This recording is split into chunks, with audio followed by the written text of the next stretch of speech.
अस्सलामुअलैकुम। पेशे खिदमत है कहानी सलाबो, एपिसोड 18। कोई मंजिल नहीं थी, कोई खास नजरिया नहीं था। जो कुछ करना था कर चुके थे। हमारे वाकिफकार, हमारे जानने वाले। और वो जो बुराइयों का प्रचार करते थे, वो जो किसी को तबाह करते थे और अपने आप को आसूदा हाल होने के ख्वाहिशमंद रहते थे, अपनी बुराइयों के जाल में फंस चुके थे। साइमन मार्टिनो मारा गया। मैक्लारो को भी यकीनन इस कत्लो गारतगरी के इल्जाम में मौत की सजा होगी। और फिर ना भी हो, हमें इससे क्या दिलचस्पी हो सकती थी। वो जो कुछ कर रहा था इसमें नाकाम होकर कैफरे किरदार को पहुंच गया। हमारे लिए वो बस इस कदर मुआविन साबित हुआ कि उसने हमें लंदन पहुंचा दिया। सलाबो ने मुस्कुराती निगाहों से मुझे देखा और बोला, लंदन बेहद वसी है। मैंने अब तक निहायत शराफत के साथ तुम्हारा साथ दिया और कोई ऐसी हरकत नहीं की जो तुम्हारे जहन को नागवार गुजरे। और अब मैं महसूस कर रहा हूं कि तुम भी आज़ाद हो और मैं भी। तो क्या तुम मुझे लंदन की फिजाओं में खुलकर खेलने का मौका नहीं दोगे? मेरे दोस्त, सच्ची बात यह है कि तुम जिस अंदाज में मेरा साथ दे रहे हो, मैं ताज़िंदगी तुम्हारे ये एहसान कभी नहीं भूलूंगा। मुझे अपनी हकीकत का एहसास है। मैं हूं क्या चीज़, तुम्हारी वजह से तो मेरी अपनी जिंदगी को भी एक बहुत बड़ा सहारा मिल गया है। मैं तुम्हें किसी भी सिलसिले में नहीं रोक सकता। बस यूं ही कभी कभी बेतकल्लुफी कर बैठता हूं। भला मेरी मजाल कि मैं तुम्हें रोकूं। अरे अरे, क्या तुम वाकई संजीदगी से ये बात कह रहे हो? हाँ सलाबो, बिल्कुल संजीदगी से ये बात महसूस कर रहा हूँ कि तुम्हारी शमूलियत ने मेरी दुनिया ही बदल डाली है। ना जाने मुझे किन किन परेशानियों का शिकार होना पड़ता। दर हकीकत मैं बहुत कुछ सीख जाने के बावजूद अभी तक खुद को देहाती ही समझता हूँ। मेरी समझ में नहीं आता कि जिंदगी गुजारने के कौन से ढंग, कौन से रास्ते मुंतखब करूँ। बस यूं समझो कि तुम्हारे पीछे पीछे चल रहा हूँ। जहां तक खेल खेलने का मामला है, मैं तुम्हें नहीं रोकूंगा। तुम्हारी फितरत में जो कुछ है, भला मेरी मजाल कि मैं तुम्हें उससे मना कर सकूं। मेरी किसी बात में अगर नागवारी का एहसास हो तो मुझे माफ कर देना। देख सलाबो, मैं तुझे पत्थर मार दूंगा। यार, तू ये क्यों सोचता है कि तू कोई अलहदा शख्सियत है? हम दोनों एक ही वजूद रखते हैं। कुदरत ने हमें शक्लो सूरत भी यकसां दी है और आदात व तवार भी। बस तुझ में एक जरा सी कमी है जो मुझे बुरी तरह खटकती है। क्या? भाई, मेरा तो नुक्ता निगाह ये है कि जिंदगी ऐशो इशरत के लिए है। इसमें बाज़ औक़ात फजूल किस्म की हमाकतों से परहेज करना चाहिए। मुझे इस सिलसिले में मुआफ़ कर देना सलाबो। मेरी फितरत में ये सब कुछ नहीं है। अब मैं नहीं कह सकता कि सारी ज़िंदगी ऐसा रहूँगा या कभी मेरी फितरत में तब्दीली पैदा हो जाएगी। लेकिन तुम जो चाहो कर सकते हो। बस मेरी ख्वाहिश है कि अपने आप को बचाए रखना। वैसे मुझे यकीन है कि तुम पर किसी का काबू पाना मुमकिन नहीं होगा। बस बस, जज्बातीपन ख़त्म यार। सुनो, हम ऐसे इलाकों को तलाश करेंगे जहाँ ये आवारागर्द अपने डेरे डाले रहते हैं। सुना इनकी कहानी बड़ी अजीब होती है। कौन से आवारागर्द? ये तुम कई जगह देख चुके हो। लंबे लंबे बाल, फटे हुए लिबास, बड़ी बड़ी अजीब शख्सियतें छुपी होती हैं इनमें। ये लोग दुनिया को जरा दूसरे अंदाज में देखने के कायल हैं। इनके ख्याल में इंसान ने ख्वामखा खुद पर शराफत और तहजीब के लिबादे डाल रखी हैं। वरना वो बरहना पैदा हुआ है और बरहना ही मौत की आगोश में जा सोएगा। चुनाची अपनी रूह को बरहना कर चुकी हैं। इसलिए इन्हें दुनियावी चीजों की कोई तलब नहीं। बस यूं समझो, जज्बात और एहसासात से आरी ये लोग अपने आप में मस्त रहते हैं। जरा हम करीब से इनका मुतालिया करेंगे तो इसमें हर्ज ही क्या है। बास जगहों पर शायद तुम्हें कोफ्त हो, लेकिन मेरे लिए बर्दाश्त कर लेना। हाँ, मुझे कोफ्त होगी। वहां मैं तुमसे दूर हट जाऊंगा। तुम अपने मशागिल से मसरूफ हो लो, मुझसे आकर मिल लेना। चलो ठीक है, इसमें भी कोई हर्ज नहीं। लेकिन तुम्हें मेरा साथ तो देना होगा, इस हद तक कि मैं तुम्हारी तफरीह में शरीक रहूं। और जब तुम्हें तन्हाई दरकार हो तो मैं तन्हाई मुहैया कर दूं। चलो ठीक है, मुझे मंजूर है। आओ फिर किसी कैंपिंग का रुख करते हैं। कैंपिंग क्या? ऐसी जगह जहां पर लोग गिरोह और जत्थे बनाकर रहते हैं। वहां उन पर कोई पाबंदी नहीं होती। मुनशियात और दूसरी नशावर चीजें वहां बआसानी मिल जाती हैं। हम सिर्फ तफरीहात करेंगे। तुम मुनशियात का इस्तेमाल तो नहीं करते सलाबो? किया तो नहीं है, लेकिन कभी जरूरत पेश आ ही जाए तो हर्ज ही क्या है। जिंदगी के हर रंग को देखना चाहिए। मैं ठंडी सांस लेकर खामोश हो गया। हकीकत थी, मैंने इस वक्त जो कुछ कहा था इसमें कोई शक व शुबा नहीं था। वाकई सलाबों ने मुझे बहुत बड़ी हैसियत दे दी थी और मेरे लिए सब कुछ कर रहा था। अब मैं ये तो नहीं कर सकता था कि उसे उसकी तफरीह से भी रोक दूं। यह तो एक तरह की ज्यादती होती उसके साथ। चुनाचे हम चल पड़े कैंपिंग तलाश करने के लिए। सलाबों को कई बसों में सफ़र करना पड़ा और फिर बिल आखिर हम एक ऐसी जगह पहुंच गए जो बहुत ही पुरफिजा थी। चारों तरफ सब्जाजार फैले हुए थे। दरमियान में छोटे छोटे पहाड़ी टीले थे और इन पहाड़ी टीलों के दरमियान आवारागर्द फटे पुराने खैमा लगाए हुए और कहीं खुले आसमान के नीचे फरोकश थे। हंगामा खेजियां चल रही थीं। धड़म धक्के की आवाजें आ रही थी, ढोल बाजे बजाए जा रहे थे, कहीं भजन हो रहा था, कहीं चरस के धुएं के घट आसमान की जानिब बुलंद हो रहे थे। यूरोप के नौजवान पस्ती की जानिब जा रहे थे। बुलंदियां तय करने के बाद उन्होंने पस्तियों का रुख किया था और ये पस्ती इनकी जात पर मुसल्लत होकर रह गई। जबकि मुझे सलाबों ने बताया था ये बाज़ औक़ात बहुत अच्छे अच्छे खानदान के लोग होते हैं, लेकिन दुनिया के हंगामों से निकलकर अपने आप को मस्तियों की फिजा में गुम करने के लिए ये अपने आप को खो बैठते हैं। मैं इन्हें करीब से देखने में दिलचस्पी महसूस कर रहा था। जिस जगह ये कैंपिंग थी वहां छोटे छोटे होटल और बार वगैरह भी मौजूद थे। हम एक ऐसे ही बार की तरफ चल पड़े। रास्ते में सलाबो ने मुझसे कहा, देख सलाबो, तहजीब और इंसानियत के जितने सबक थे तुमने मुझे सुना डाले। मैंने उन्हें तस्लीम किया, लेकिन अब पूरी तरह जिंदा हो जाओ। जिंदगी में दिलचस्पी उस वक्त ली जा सकती है जबकि दिल जिंदा हो। मुझे यकीन है कि तुम पर ऐसी कोई कोफ्त या अजियत मुसल्लत नहीं है जो तुम्हारी रूह को तड़पा रही हो। चुनाचे मैं चाहता हूं कि तुम भी जीते जागते इंसान बन जाओ। ठीक है सलाबो, तुम मेरे अंदर अब किसी किस्म की कोई कमी महसूस नहीं करोगे। ये हुई ना बात? अगर ये बात हुई है तो फिर जिंदगी का लुत्फ आ जाएगा, सलाबो ने कहा। और हम जिस बार के सामने रुके उसका नाम क्वीनलैंड बार था। बार में दाखिल होकर हमने एक दूसरे की शक्ल देखी और मेरी होंठों पर मुस्कुराहट फैल गई। सलाबो भी मुस्कुरा दिया। तैयार हो? उसने मुझसे पूछा। मतलब? भाई इन तमाम लोगों को देखो और इनसे दिलचस्पी लो। जरूर, क्यों नहीं, मैंने हंसते हुए कहा। और हम दोनों बार में दाखिल हो गए। बार लफंगों से भरा हुआ था। मनुष्यात के धुएं पूरे माहौल से लिपटे हुए थे। हल्की हल्की मौसीकी फैली हुई थी। नशे में डूबी हुई बदमस्त आवाजें बेहंगम कहके चारों तरफ गूंज रहे थे। हमने किसी पर तवज्जो नहीं दी। यहाँ बेशुमार आवारा गर्द बैठे हुए थे। कोई मेज खाली नहीं थी। बहुत से लोग दीवार से टिके नशावर अशिया से शुगल कर रहे थे। सलाबों ने मुझे इशारा किया और हम भी एक दीवार से जा टिके। चंद ही लम्हात के बाद अटेंडेंट हमारे पास पहुंच गया। क्या पेश करूं लॉर्ड? उसने मुस्कुराते हुए कहा और सलाबों ने एक नोट निकालकर उसके हाथ पर रख दिया। क्या लाऊं सर? उसने पूछा। कुछ नहीं, ये तुम्हारा इनाम है। क्यों मजाक कर रही हो अटेंडेंट से? हैरत से मैंने नोट को घूरा, लेकिन इतनी देर में सलाबो दूसरा नोट निकाल चुका था। उसने दूसरा नोट अटेंडेंट के हाथ पर रखा और बोला, कोई भी नशा अवश है जो जिंदगी को रंगीन बना दे? दो? उसने पूछा। हाँ, सलाबो ने जवाब दिया और अटेंडेंट सर हिलाकर चला गया। चंद मिनट के बाद वो पीतल की नन्ही नन्ही प्यालियों में सब्ज रंग का एक सियाल ले आया। उसने एक एक प्याली हम दोनों के हाथों में थमा दी और आगे बढ़ गया। सलाबो ने मेरी तरफ देखा और प्याली होंठों की तरफ ले जाने लगा। अरे अरे, तुम इसे पियोगे? यह है क्या चीज? मैंने कहा और सलाबो का हाथ रुक गया। कुछ भी हो, नशे की चीज है। क्या कर रहे हो सलाबो? कहीं कोई ऐसी चीज ना हो जो तुम्हें चकरा कर रख दे। चक्कर तो देखूं, मेरे लिए नई चीज है, सलाबो ने कहा। सूंघना भी नहीं, ना जाने इसके नताइज क्या हों, मैंने कहा। फिर तो बहुत गड़बड़ हो गई। वैसे मेरा ख्याल ये सब्ज पौधों से बना हुआ कोई महलूल है और वो पौधे यकीनन नशावर होंगे। मैंने गर्दन हिलाई। इसका कुछ ना कुछ तो करना ही है। थोड़ी थोड़ी सी लुढ़काते रहो ताकि हम लोग यहाँ अजनबी महसूस ना हो। ये ठीक है, मैंने गर्दन हिलाई और हम चारों तरफ निगाहें दौड़ाने लगे और बार बार प्याली होंठों तक ले जाते और सयाल आहिस्ता से नीचे गिरा देते। सलाबों ने कई बार इसे मुंह के करीब ले जाकर चखा भी। थोड़ी देर के बाद ये प्यालियां खाली हो गईं।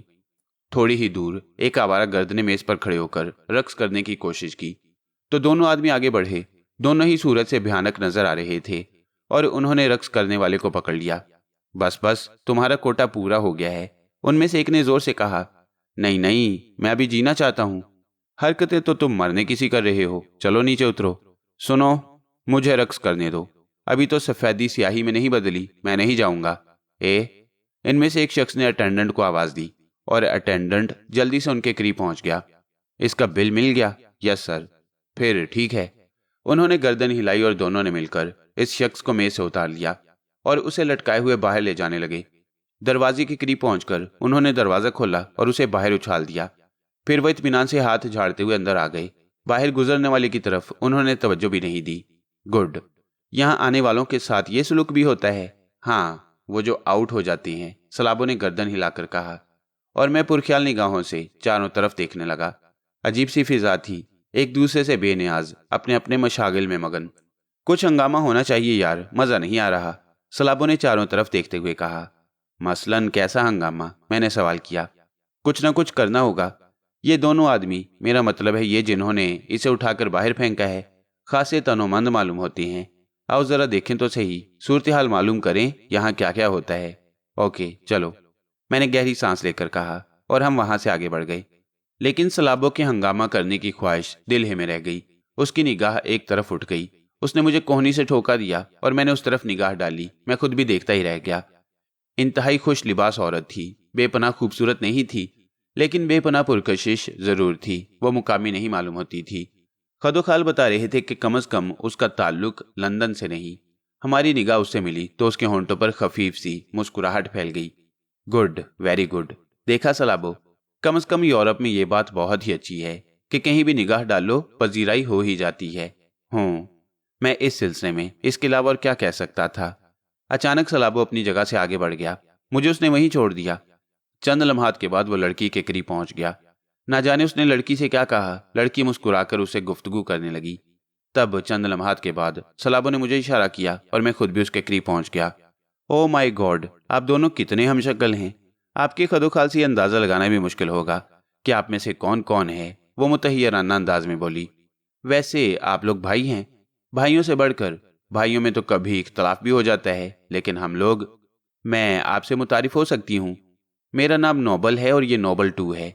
सलाबो ने मुस्कुराकर कहा। खैर, जो कुछ भी हैं, आप बहुत खूब हैं। आइए कोई मुनासिब जगह तलाश करके बैठें, उसने कहा। जैसा आप पसंद करें, सलाबो ने कहा। मेरी ख्वाहिश थी कि वो तन्हा ही इन मसलों में उलझे, लेकिन पता नहीं क्यों सलाबो मुझे भी इस मुसीबत में फंसा रहा था। बाहर तो और उसके साथ जाना ही था। चुनाचे हम दोनों वहां से आगे बढ़ गए। कितना रश है यहाँ, कोई जगह नहीं नजर आ रही। यहाँ बहुत सारे लोग खड़े भी हैं, हाँ, लेकिन अच्छे नहीं लग रहे। क्यों ना हम यहाँ से कहीं और चलें। जगह ना मिली तो यही करना पड़ेगा। आइए कोशिश तो करते हैं, लड़की ने कहा और हम तीनों वहां से आगे बढ़ गए। मुझे इस जगह से वहशत हो रही थी, लेकिन और कोई चाराकार भी तो नहीं था। चुनाचे मुझे उनका साथ देना पड़ा। बज़ाहिर बैठने की कोई जगह नहीं थी, लेकिन जब हम एक मेज के करीब से गुजरे तो वहां बैठे हुए लोग खड़े हो गए। लड़की ने फौरन ही कुर्सी पर कब्जा कर लिया और इसके बाद बाकी 2 कुर्सियों पर भी। चुनाचे अब हमें बैठने के लिए जगह मिल गई। लड़की बहुत तेजो तर्रार मालूम होती थी। उसके होंठों पर फैली हुई मुस्कुराहट बहुत दिलकश थी। कुर्सी पर इत्मीनान से बैठने के बाद उसने कहा, मेरा नाम टैनी मार्शल है। नस्लन स्वीडिश हूँ, लेकिन तकरीबन 15 साल से लंदन में मुकीम हूँ, इसलिए स्वीडन को भूल चुकी हूँ। Good, very good. बहुत खुशी हुई आपसे मिलकर। शुक्रिया। वैसे आप बहुत खामोश तबा मालूम होते हैं, मिस्टर नोबल 2। मैं आपकी बातें सुन रहा हूँ और हैरान हूँ कि आप किस कदर उम्दगी से इंग्लिश बोल रही हैं, मैंने जवाब दिया। मैं बहुत सी जुबानें जानती हूँ, ये मेरी हॉबी है। इसके अलावा मैंने लंदन में रहकर खासी तालीम भी हासिल की है। आपसे मिलकर वाकई बहुत खुशी हुई है, मादाम टैनी मार्शल, सलाबो बोला। मैं गहरी निगाहों से टैनी मार्शल का जायजा ले रहा था। यह है क्या चीज़, बज़ाहिर तो ठीक ठाक नजर आती है, लेकिन यूरोपियन लड़कियां जो नजर आती हैं वो अक्सर होती नहीं। आप लोग लंदन का भाई, ज्यादा अरसा नहीं हुआ। कोई कारोबारी गर्ज थी? नहीं, सैर व तफरी का चक्कर है। जी हाँ, हमारा मकसद सिर्फ और सिर्फ सयाहत है। खूब, खुशहाल लोग हैं आप। सयाह तो सिर्फ 2 ही तरह के होते हैं, या तो फटे पुराने लिबास वाले बेहाल लोग जो जिंदगी को बेमकसद समझकर इधर उधर जाया करते फिरते हैं, या फिर ऐसे खुशहाल लोग जो जिंदगी के हुस्न को करीब से देखने के ख्वाहिशमंद होती हैं और उसकी तलाश में सरगर्दा रहती हैं। हाँ, जिंदगी का हुस्न मुख्तलिफ शक्लों में सामने आता है, जैसे आप। सलाबो मुस्कुराते हुए बोला। वो अपनी बदमाशियों पर उतर आया था। औरतों से गुफ्तगू करने का सलीका उसे खूब आता था, जबकि मैं इस सिलसिले में बिल्कुल कोरा था। सच्ची बात तो यह है कि ना जाने क्यों मुझे आज तक औरतों की सोहबत में वहशत होती थी। हालांकि अब मेरी शख्सियत में इतनी नुमाया तब्दीलियां पैदा हो चुकी थी कि अगर खुद भी कभी अपने आप पर गौर करता तो पहचान नहीं सकता था। देहाती सलाबो कहीं माजी की तारीकियों में सो गया था, और अब जो सलाबो इस दुनिया में था वो बिल्कुल ही एक नई शख्सियत था। हाँ, मैं सोच सकता था, कर सकता था, समझ सकता था, बोल सकता था, नई जिंदगी को अच्छी तरह से पहचानता था, लेकिन ना जाने क्यों मेरे अंदर एक झिझक पाई जाती थी। ये झिझक किसी पारसाई या शराफत के जज्बे का तिया नहीं थी। बस मेरी फितरत में कुछ ऐसी बात थी कि मैं लड़कियों से ज्यादा खुलकर गुफ्तगू नहीं कर सकता था। हालांकि दिल चाहता था कि कभी जिंदगी की इन रंगीनियों में भी डूब कर देखूं, लेकिन बस एक झिझक, लड़कियों के सामने पहुंचकर मैं इतना तेजो तर्रार नहीं हो सकता था जितना मेरा हमशक्ल सलाबो था। मैं उनकी गुफ्तगू सुनने लगा। लड़की कह रही थी, खूबसूरत चेहरे, खूबसूरत बातें। आखिर कहाँ क्याम है आपका? यहीं, सलाबो ने जवाब दिया। आपकी कोई गर्लफ्रेंड? नहीं, मेरा ख्याल है अच्छे दोस्त या अच्छे साथी के बगैर सियाहत का मजा किरकिरा हो जाता है। हाँ, बारहा महसूस किया है, सलाबो ने जवाब दिया। लंदन में मैं आपको खुशामदीद कह सकती हूँ, बशर्ते कि आप पसंद करें। ये तो हमारी खुशकिस्मती है, सलाबो ने जल्दी से कहा। उलझने की ज़रूरत नहीं, मैं सोसाइटी गर्ल हूँ और यही मेरा जरिया माश है। लेकिन सलीके से काम करती हूँ, आपसे मुआवजा लूँगी और लंदन में आपको हर तरह की तफरीह फराहम करूँगी। मुआवजा के बारे में कोई सौदेबाजी नहीं होगी, इसकी मैं आदी नहीं हूँ। इसका तयन आप लोग खुद करेंगे। बाकी अगर ज़रूरत समझे तो आपकी बहुत अच्छी दोस्त भी साबित होंगी। वेरी गुड, आपकी साफ कोई काबिल तहसीन है, सलाबो ने मुस्कुराते हुए कहा। तो फिर कबूल करेंगे आप मुझे? सर आंखों पर। शुक्रिया, उसने मुस्कुराते हुए कहा। क्या पियेंगे आप? सलाबो ने मुस्कुराते हुए कहा। मेज़बान आप हैं, जो चाहें पसंद करें। लेकिन फिर भी मेहमान की पसंद कोई हैसियत तो रखती है, सलाबो बोला। ठीक है, ऑरेंज जूस के साथ शेरी मंगवा लें, उसने कहा और मैंने वेटर को इशारा किया। थोड़ी देर के बाद वेटर करीब आया। सलाबो ने अपने और मेरे लिए जूस मंगवाया और उसके लिए जूस और शेरी का ऑर्डर दे दिया। मैं गहरी सांस लेकर कुर्सी की पुश्त से टिक गया। आपने लंदन देखा? ज्यादा अरसा नहीं हुआ हमें यहाँ आए हुए। ओह, मैंने अपने बारे में बताने के साथ साथ आपको दोस्ती की पेशकश भी की थी और आपने उसे कबूल कर लिया। अपने कारोबार के बाद दोस्ती के फ़राइज़ भी शुरू हो जाते हैं, क्या ख्याल है? यकीनन, सलाबो मुस्कुरा कर बोला। चुनाचे लंदन आप मेरे साथ देखेंगे? जी, मैंने जवाब दिया और फिर सलाबो को देखकर मुस्कुराने लगा। सलाबो भी मसरूर नजर आ रहा था। गालिबन उसने सोचा होगा कि उसकी इन हरकतों से मैं बोर हो जाऊंगा, लेकिन मुझे इन मामलात में दिलचस्पी लेते देखकर उसके होंठों पर मुस्कुराहट फैल गई और वो सोच रहा था कि शायद अब मैं भी लाइन पर आता जा रहा हूँ। रात हो गई थी और आवारा गर्दों की आमदोरफ्त जारी थी। मुनशियात का आज़ादाना इस्तेमाल हो रहा था, किसी पर कोई रोक टोक नहीं थी। जिसका जो दिल चाह रहा था कर रहा था। यहाँ नशावर अशिया की हर चीज़ मौजूद थी। कोई भी चीज़ कहीं से भी तलब कर लो, हर चीज़ फराहम हो जाती थी। थोड़ी देर के बाद टैनी मार्शल ने घड़ी देखी और फिर मेरी तरफ देखते हुए बोली, क्या ख्याल है, यहीं बैठेंगे? नहीं, ज़रूरी नहीं, अब तो तुम दोस्त बन चुकी हो और सारी जिम्मेदारियां तुमने संभाल ली हैं, इसलिए जो भी तुम पसंद करो। क्यों नहीं, आइए उठें, उसने कहा और मैंने इशारे से वेटर को बुलाया। बिल की रकम अदा करने के बाद हम वहां से उठ गए। बाहर निकले तो टैनी मार्शल हमें लेकर एक खुली छत की कार की जाने पड़ गई। मैंने और सलाबो ने मायनेखेज अंदाज में एक दूसरे को देखा। टैनी मार्शल ने साफ अल्फाज में हमें बता दिया था कि वो एक पेशावर लड़की है, लेकिन उसकी पोजीशन इतनी मजबूत होगी इसका हमें अंदाजा नहीं था। गाड़ी के करीब पहुंचकर उसने दरवाज़ा खोला और हम दोनों कार में बैठ गए। तब उसने ड्राइविंग सीट संभाली और कार स्टार्ट करके आगे बढ़ा दी। लंदन रात की रोशनियों में जगमगा रहा था। हमें अंदाजा नहीं था कि ये लड़की हमें कहाँ ले जा रही है। उसके रख रखाव और सलीके से अंदाजा होता था कि ये ऊंची चीज़ है। इसके अलावा सबसे बड़ी बात यह थी कि अब हमारे जहन में कोई खास मकसद नहीं था। अपना अहम काम अंजाम दे चुके थे। फिलहाल किसी ऐसी शख्सियत से टकराव का अंदेशा नहीं था जो हमारी दुश्मन साबित हो। सो लंदन के पुरफिजा माहौल में अब रंगीनियां ही रंगीनियां थीं हमारे लिए। और जब कोई मंजिल सामने ना हो तो बाज़-औक़ात भटकने में भी लुत्फ़ आता है। चुनांचे ये देखने में कोई हर्ज नहीं था कि ये लड़की क्या चीज़ है और हमें कहाँ ले जाना चाहती है। फिलहाल हमने खुद को उसके रहमो करम पर छोड़ दिया। थोड़ी देर के बाद कार एक उम्दा सी कोठी के गेट के सामने पहुंच गई। कोठी का गेट खुला और हमारी आंखें खीरा हो गईं। बहुत ही खूबसूरत इमारत थी। लड़की ने नीचे उतरकर दरवाज़ा खोला और हमें लिए हुए अंदर दाखिल हो गई।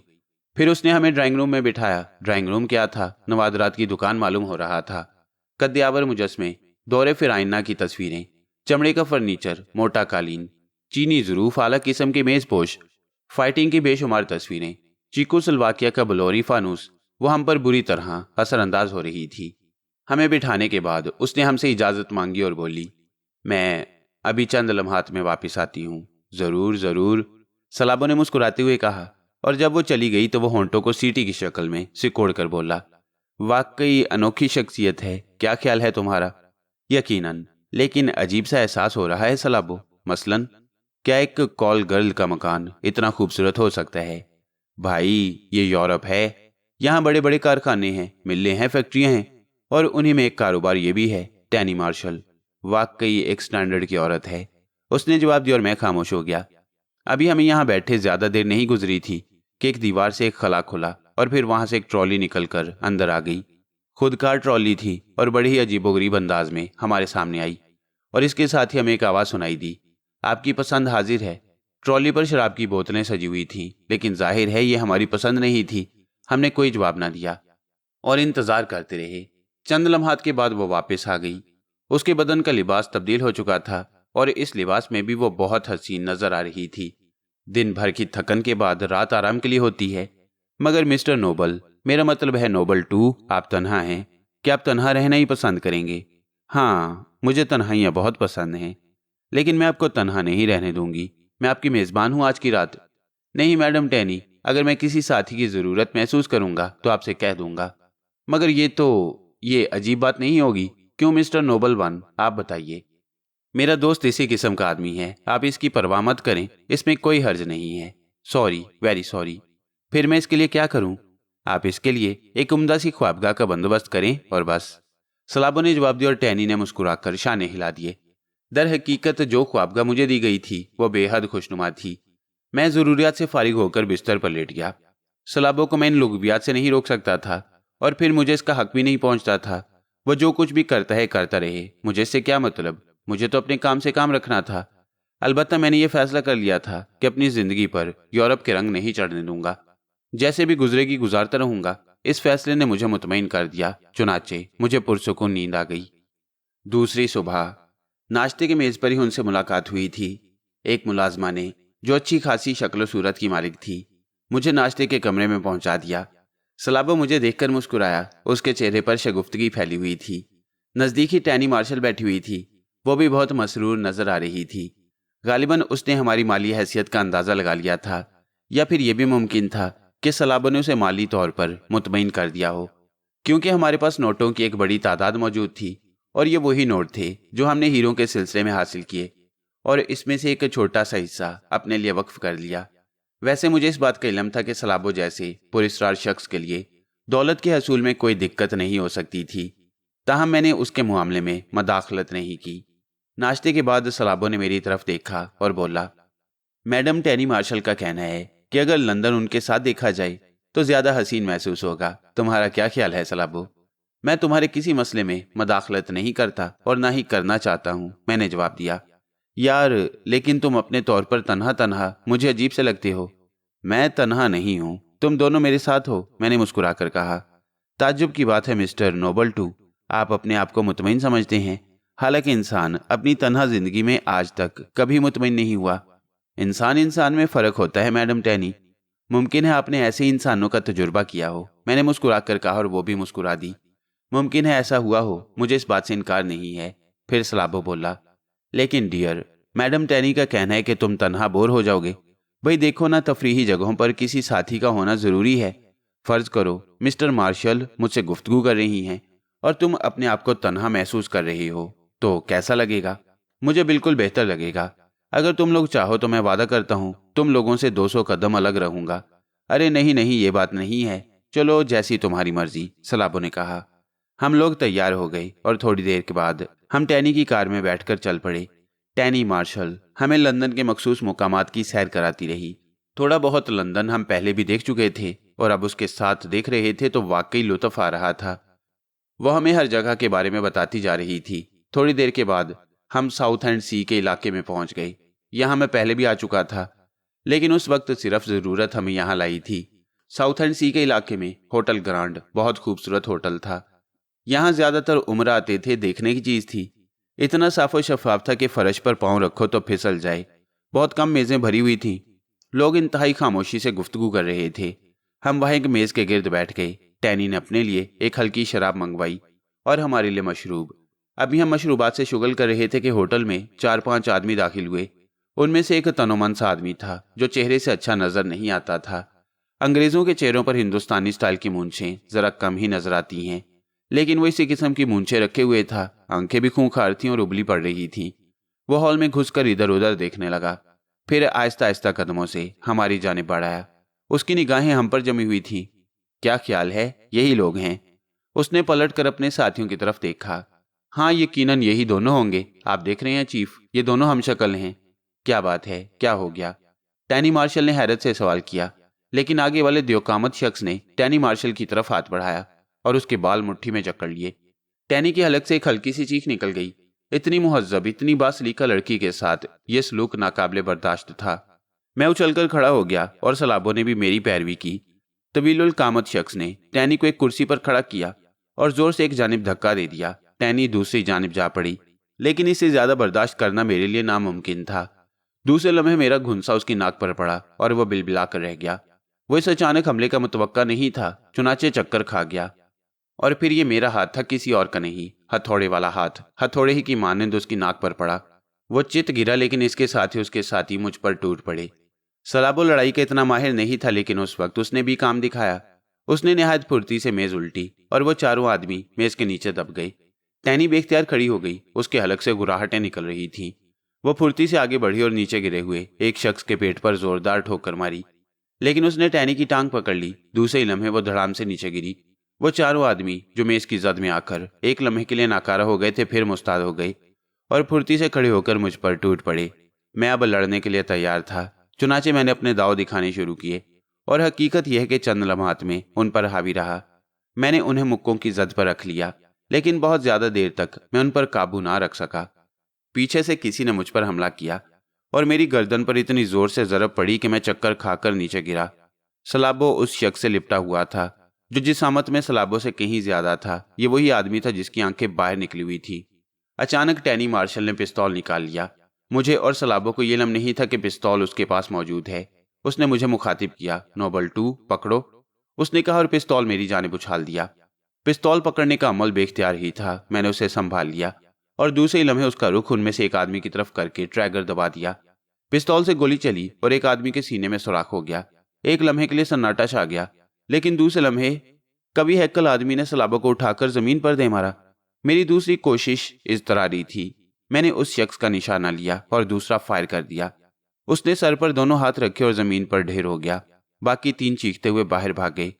दूसरे लम्हे होटल के बैरों ने दरवाजे बाहर से बंद कर दिए। वो सब बाहर निकल गए।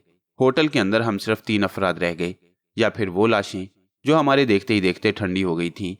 टैनी मार्शल मतवाहश नजर आ रही थी, लेकिन दूसरे लम्हे उसने बेफरे हुए अंदाज में कहा, निकलो निकलो यहां से, वरना 2 खून हो चुके हैं। वो एक सिमत भागी और फिर तेजी से सीढ़ियां चढ़ती ऊपर चली गई। मैं और सलाबो एक दूसरे की शक्ल देख रहे थे। ना जाने क्यों हमें एक अजीब सा एहसास हो रहा था। टैनी मार्शल सीढ़ियां चढ़कर हमारी निगाहों से ओझल हो गई। सलाबो ने बेख्तियार ऊपर जाने की कोशिश की, लेकिन मैंने उसे रोक दिया। सलाबो रुको, सलाबो, मैंने सख्त लहजे में कहा और वो रुक गया। क्यों, क्या बात है? ऊपर कहाँ जा रहे हो? जाहिर है ऊपर से हमें बाहर जाने का रास्ता नहीं मिल सकेगा। लेकिन वो टैनी मार्शल, सलाबो फौरन इस दरवाजे को तोड़कर बाहर निकलने की कोशिश करो। मैंने एक सिमती इशारा किया और सलाबो को शायद मेरी बात समझ में आ गई। चुनाचे हमने दरवाजे पर टक्करें मारनी शुरू कर दी। कुछ ही देर के बाद दरवाजा अपनी जगह से उखड़ गया और हम फुर्ती से बाहर निकल गए। ये होटल का बाएं सिमत का हिस्सा था। यहाँ एक छोटा सा अहाता था और अहाते से बाहर एक 4 दीवारी नजर आ रही थी। उस 4 दीवारी को फलांगने में हमें कोई दिक्कत न हुई और हम दौड़ते हुए सड़क पर पहुंच गए। अचानक दूर कहीं से सायरन की आवाज सुनाई दी और सलाबो मायनेखेज अंदाज में मुझे देखने लगा। फिर बोला, शायद अभी उन लोगों को ये इल्म नहीं कि हम दरवाजा तोड़कर इधर आ गई हैं। लेकिन पुलिस फौरन कैसे पहुंच गई? मुमकिन है किसी ने फोन किया हो। किसने? ये बाद में अंदाजा लगाएंगे। फिल वक्त जिस कदर जल्द मुमकिन हो निकल चलो, सलाबो ने कहा और मैंने उससे इत्तफाक किया। थोड़े ही फासले पर गुजरती हुई टैक्सी को देखकर हमने इशारा किया। टैक्सी रुक गई। टैक्सी में बैठकर हम चल पड़े। सलाबो ने ऐसे ही एक नाम ले दिया। टैक्सी ड्राइवर को कोई तरद्दुद ना हुआ। वो तेज रफ्तारी से गाड़ी दौड़ाता हुआ हमारी मंजिल तक ले चला। टैक्सी हमें लेकर एक भरे बाजार में पहुंच गई और हम नीचे उतर आए। इसके बाद हमने कोई ऐसी जगह तलाश की जहां बैठकर हम सुकून का सांस ले सकें। उसी वक्त एक छोटा सा पब हमें नजर आया और हम पब की छतरियों के नीचे जाकर बैठ गए। सलाबो पुरख्याल अंदाज में मुझे देख रहा था। यह सब क्या हुआ है सलाबो? मेरा ख्याल है सूरत हाल कुछ मशकूक है। क्या मतलब? तुम्हारी वो महबूबा सिर्फ महबूबा नहीं थी यार, कोई ना कोई गड़बड़ कहीं ना कहीं जरूर है। क्या मतलब, क्या कहना चाहते हो? देखो, मैं बहुत ज्यादा एक्सपर्ट नहीं हूं इन मामलात में, लेकिन अगर तुम छठी हिस्स की कोई अहमियत तस्लीम करते हो तो मेरी छठी हिस्स मुझे एहसास दिला रही है। मसलन ये सब कुछ एक सोचे समझे मंसूबा के तहत हुआ है। कैसे कह सकते हो? बस मैंने कहा ना, छठी हिस्स की बात कर रहा हूं और कोई बात नहीं। मगर समझ में कुछ नहीं आता। समझने के लिए बात का वक्त मुनासिब होगा। यार एक काम क्यों ना करें? सलाबो ने कहा। क्या? हम अपने हुलिये तब्दील करें। आइडिया अच्छा है, फौरी तौर पर यह किया जा सकता है, सलाबो ने कहा। हम बाजार में मौजूद हैं। मेरा ख्याल है मेकअप वगैरह का सामान और नए लिबास हमें यहाँ से मिल जाएंगे। हम बाकायदा लिबास खरीद कर किसी होटल में मुकीम हो जाएं तो ये हमारे हक में बेहतर रहेगा। हाँ, जो कुछ हो चुका है वो वाकई खतरनाक है और बिल्कुल गैर मुतवक्का। मेरा ख्याल है ये करना ज़रूरी है। सलाबो भी संजीदा नजर आ रहा था। हम ये फैसला करने के बाद वहां से उठ गए। लिबास की दुकान पर पहुंचकर हमने 4-5 नए जोड़े खरीदे। कुछ स्लीपिंग सूट थे और मेकअप का सामान खरीदा। इस सिलसिले में थोड़ा बहुत काम हम लोग जानते थे। अब तो हर मामले में काफ़ी एक्सपर्ट हो चुके थे। सारा सामान खरीदने के बाद हम वहां से निकल आए और फिर किसी ऐसी जगह की तलाश शुरू हो गई जहां लिबास वगैरह तब्दील किया जा सकता। एक सुनसान गोशा इसके लिए मुंतखब कर लिया गया। हालांकि दिन का वक्त था, लेकिन पार्क के उस गोशे में इस वक्त कोई मौजूद ना था। मैंने नया लिबास पहना और इसके बाद सलाबों ने भी नया लिबास तब्दील कर लिया। मैंने एक सुनहरे फ्रेम की ऐनक भी खरीद ली थी, जिसे लगाने के बाद मुझे अपने चेहरे में नुमाया तब्दीली महसूस हो रही थी। इसके बाद बारीक मूंछों ने रही सही कसर पूरी कर दी। दाहिने गाल पर एक छोटा सा तिल लगा लिया। ये सारी चीजें हमें बआसानी दस्तयाब हो गईं। सलाबों ने भी अपने चेहरे पर फ्रेंच कट दाढ़ी लगाई और वैसे ही घनी और भूरी मूंछें। इस तरह उसकी शख्सियत भी काफी चेंज हो गई। उसने बालों पर उसी रंग की विग भी लगाई। क्या ख्याल है? उसने मुस्कुराकर मुझे देखा। कमाल की चीज लग रही हो ईमान से, मैंने बेख्तियार कहा और सलाबो हंस पड़ा। इसका मतलब है अब कोई हमें फौरी तौर पर पहचान नहीं सकेगा, खास तौर से वो लोग जिन्होंने हमें होटल में देखा है। हाँ, यकीनन। लेकिन अब हमें सबसे पहले अपने लिए किसी रिहाइशगाह का बंदोबस्त करना चाहिए। आओ चलें, सलाबो ने कहा और हम अपने छोटे छोटे सूटकेस हाथों में लटकाए हुए वहां से चल पड़े। ये सूटकेस हमने अभी खरीदे थे। रास्ते में हमने एक टैक्सी रोकी और ड्राइवर को किसी उम्दा से होटल चलने के लिए कहा। किस किस्म के होटल में चलेंगे साहब? टैक्सी ड्राइवर ने पूछा। बस अच्छा हो, सलाबो ने कहा और ड्राइवर ने गर्दन हिला दी। इसके बाद उसने हमें अल्फरोजे में छोड़ा था।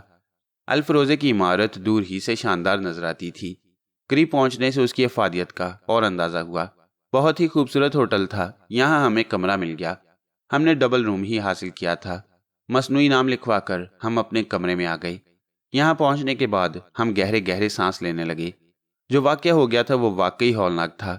मैंने सलाबो को देखते हुए कहा, हाँ, अब हमें इस मौजू पर गुफ्तगू करनी चाहिए।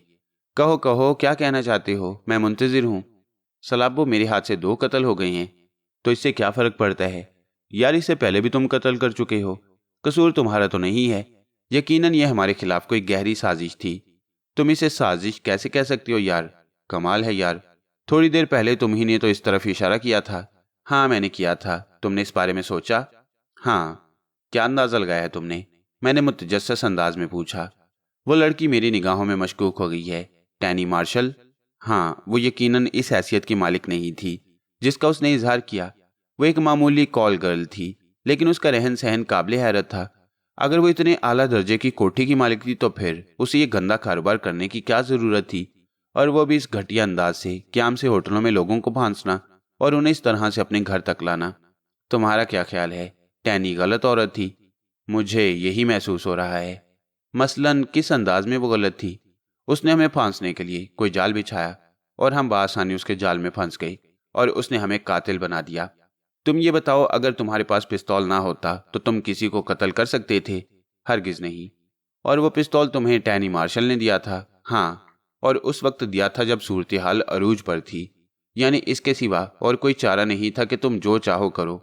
मेरा मतलब पिस्तौल के इस्तेमाल से है। हाँ, तो फिर उसका मकसद ये हुआ कि वो खास तौर से पिस्तौल अपने साथ लाई थी और वो लोग खास तौर से वहां पहुंचे थे। अब ये दूसरी बात है कि उन लोगों को खुद भी अंदाजा नहीं होगा कि टैनी कोई ऐसा कदम उठा सकती है। इसका मतलब है कि वो बेचारे भी धोखे ही में मारे गए। यकीनन, बिलाशुबा प्रोग्राम टैनी मार्शल ही का था, लेकिन उसके बारे में उन लोगों को सही अंदाजा नहीं होगा। लेकिन वो हमसे क्या चाहती थी, खुदा जाने। अब इस हद तक मेरा जहन काम नहीं कर सकता। तो फिर अब हमें क्या करना चाहिए? कुछ नहीं यार। देखो सलाबो, मैं तुमसे बार बार कह चुका हूं कि हम कोई शरीफ इंसान नहीं हैं। जिन हालात से हम गुजरे हैं वो बहुत ही परेशान कुन रहे हैं हमारे लिए। हम भी तो मुसीबतों का शिकार रहे हैं। जो होगा देखा जाएगा। सोचने से क्या फायदा? ख्वामखा खुद को परेशान क्यों किया जाए? हाँ, अगर कोई हमें फांसने की कोशिश करेगा तो ये तो हमारा फर्ज बनता है कि हम भी अपनी गुलू खुलासी के लिए हाथ पांव मारें। हाँ, बेशक। तो फिर जहन को हर खौफ से आज़ाद कर दो। जो होगा देखा जाएगा। बस हमें हर मुमकिन तरीके से अपने बचाव की कोशिश करनी है। और यही तो जिंदगी है यार, एडवेंचर का एडवेंचर। अब खुद पर हौल तारी मत करना। जिंदगी सिर्फ एक बार मिलती है। जब कोई मसला होना ही है तो फिर उलझनों में पड़ने से क्या फायदा। अपने तौर पर जिंदगी बसर करने की कोशिश करो और उससे पूरी तरह लुत्फअंदोज हो। और मेरे ज़हन में गोला सा फटा, सलाबो ठीक ही तो कह रहा था। शराफत और पाकीज़गी के लिबादे देते ही क्या हैं। मैंने सोचा और मुझे अपने अंदर एक नई तब्दीली महसूस हुई। सलाबो मेरी शक्ल देख रहा था, फिर वो मुस्कुरा कर बोला। फिर सोच में गुम हो गई। क्या बात है? कुछ नहीं सलाबो, बस एक ऐलान करना चाहता हूँ। क्या? ये कि अब सलाबो वो सलाबो नहीं रहेगा जो आज तक था। दुनिया उसे जिस रास्ते पर लिए जा रही है वो उसी रास्ते पर चलेगा। वादा? हाँ वादा। वक्त हमारे लिए जो रास्ता तख्लीक करेगा हम उसी रास्ता पर दौड़ते रहेंगे। हाँ, एक अहद ज़रूर है ज़िंदगी में, वो ये कि अगर कभी वक्त ने शराफत और इंसानियत के उन दायरों तक ले जाने की कोशिश की जिनमें महदूद रहकर ज़िंदगी ताबनाक हो जाती है, तो हम उन दायरों में दाखिल होने से गुरेज नहीं करेंगे। ठीक है यार, मैं तेरे साथ हूँ। इंसानियत का दामन तो हम कभी हाथ से नहीं छोड़ेंगे, लेकिन यह भी नहीं होगा कि आइंदा कोई और टैनी मार्शल हमें इस तरह गाउदी समझकर कत्ल की मुसीबत में फंसा दे। बिल्कुल बिल्कुल, मैंने जवाब दिया और सलाबो मुस्कुराने लगा। और दर हकीकत हमने खुद को उस दिन के बाद से तब्दील कर दिया। होटल अल फेरोज़े आला पाए का होटल था। यहाँ हर किस्म की तफरीहात मौजूद थी। मैंने सलाबो के साथ साथ पूरी तरह उन तफरीहात में दिलचस्पी ली। इस दौरान हमारी मुलाकात मुख्तलिफ लोगों से होती रही और हम अपने तौर पर उन्हें डील करते रहे। कोई दिक्कत पेश ना आई हमें। लेकिन तीसरी रात को शाम के 7 बजे, उस वक्त जब हम होटल के डाइनिंग हॉल में बैठे हुए थे, एक वेटर ने आवाज़ लगाई, पुलिस। बाहर पुलिस की गाड़ियों के सायरन भी सुनाई दे रहे थे। मैंने और सलाबो ने एक दूसरे की तरफ देखा। सलाबो ने मुझे आंख से इशारा किया और हम दोनों अपनी जगह से उठ खड़े हुए। किसी ने हमारी तरफ तवज्जो ना दी। सब लोग दरवाजे की तरफ देख रहे थे। सलाबो एक दरवाजे से बाहर निकल गया और मैं दूसरे दरवाजे से बाहर निकल गया। हम दोनों अपने कमरे में आ गए। नीचे पुलिस की गाड़ियां नजर आ रही थीं। पुलिस वाले काफी तादाद में थे और वो हॉल में दाखिल हो रहे थे। कोई गड़बड़ मालूम होती है सलाबो? सलाबो ने आहिस्ता से कहा। फिर? मैंने सवाल किया। एक लम्हा इंतजार करो, कोई फैसला करना पड़ेगा। लंदन की पुलिस अहमक नहीं है और हमें तलाश करती हुई यहाँ तक पहुँच सकती है। उसके ज़राए लामहदूद हैं। मैंने स्कॉटलैंड यार्ड की पुलिस के बारे में बहुत कुछ सुन रखा है, तो मेरा ख्याल है हमें यहाँ से निकल जाना चाहिए। नहीं, नकासी के रास्ते बंद हैं। तो फिर क्या करना चाहिए? लेकिन इससे पहले कि हम कुछ फैसला करते, दरवाजे पर दस्तक हुई और हम सनसनीखेज निगाहों से एक दूसरे को देखने लगे। फिर सलाबो अपनी जगह से उठा और बावकार अंदाज से चलता हुआ दरवाजे तक पहुंच गया। एक अजनबी सूरत दरवाजे पर नजर आई। दरमियाने कद का आदमी था, चेहरे से ठीक ठाक ही मालूम होता। उसने बड़े पुरखुलूस लहजे में कहा, मेरा नाम जिम कॉर्नर है और मेरा ताल्लुक खमीसों के गिरोह से है। आप यकीनन इसके बारे में नहीं जानते होंगे। मुख्तसरन ये कि मैं आपको बताऊं कि पुलिस आप दोनों को तलाश करती हुई यहाँ तक पहुँच गई है। मिस्टर नोबल 1 और 2। Oh good, very good. आइए, अंदर आइए। मेरा ख्याल है अंदर मत बुलाइए, बल्कि आप दोनों बाहर आ जाइए, उसने कहा। कहाँ? ये होटल छोड़ देना आपके लिए मुनासिब होगा मिस्टर नोबल। बराहे करम मेरे ऊपर एतबार कीजिए। आने वाले वक्त में आप अपने बारे में खुद फैसला कर सकती हैं। मगर भाई, अगर आपने वक्त ज़ाया किया तो इसके जिम्मेदार आप खुद होंगे। मैंने खुद भी अपनी पोजीशन खतरे में डाल ली है और पुलिस अब चंद लम्हात में यहाँ पहुँचने वाली है। उसे आपके बारे में मुकम्मल अंदाज़ा हो चुका है। सलाबो ने मेरी तरफ देखा और मैंने उसकी तरफ। इसके बाद हम दोनों बाहर आए। वैसे ये आदमी बिलाशुबा जादूगर ही मालूम होता था। जिस अंदाज से ये हमारे पास पहुंचा और जिस एतमाद से उसने हमसे बात की, उससे उसकी हैरत अंगेज सलाहियतों का पता चलता था। वो हमें होटल के अकबी दरवाजे से बाहर निकाल लाया। यहाँ अभी तक पुलिस नहीं पहुंची थी। उसने गेट खोला और हमें इशारा किया। दूसरी तरफ एक जैली सड़क थी। उस सड़क पर सुर्ख रंग की एक लंबी कार खड़ी हुई थी।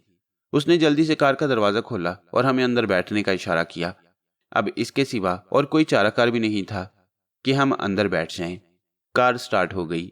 थोड़ी दूर जाकर उसने कार रोकी और एक दराज कद कबूल सूरत लड़की जल्दी से उसके बराबर आकर बैठ गई। ये पुरस्रार मामला हमारी समझ में नहीं आ रहा था। वैसे बाहर जो सूरत हाल देखी उससे अंदाजा हो गया था कि पुलिस ने वाकई पूरे होटल को घेरे में ले लिया था और अगर वहां से निकलने में हम देर करते तो शायद ये हिस्सा भी पुलिस की जद में आ गया होता। लड़की के बैठते ही जिम कॉर्नर ने कार तेज रफ्तारी से आगे बढ़ा दी और फिर खासी रफ्तार से चलाता हुआ बिलाखिर एक इलाके में पहुंच गया। रास्ते में उसने कोई बात न की। हम दोनों सनसनीखेज निगाहों से उन दोनों की गर्दनें देख रहे थे।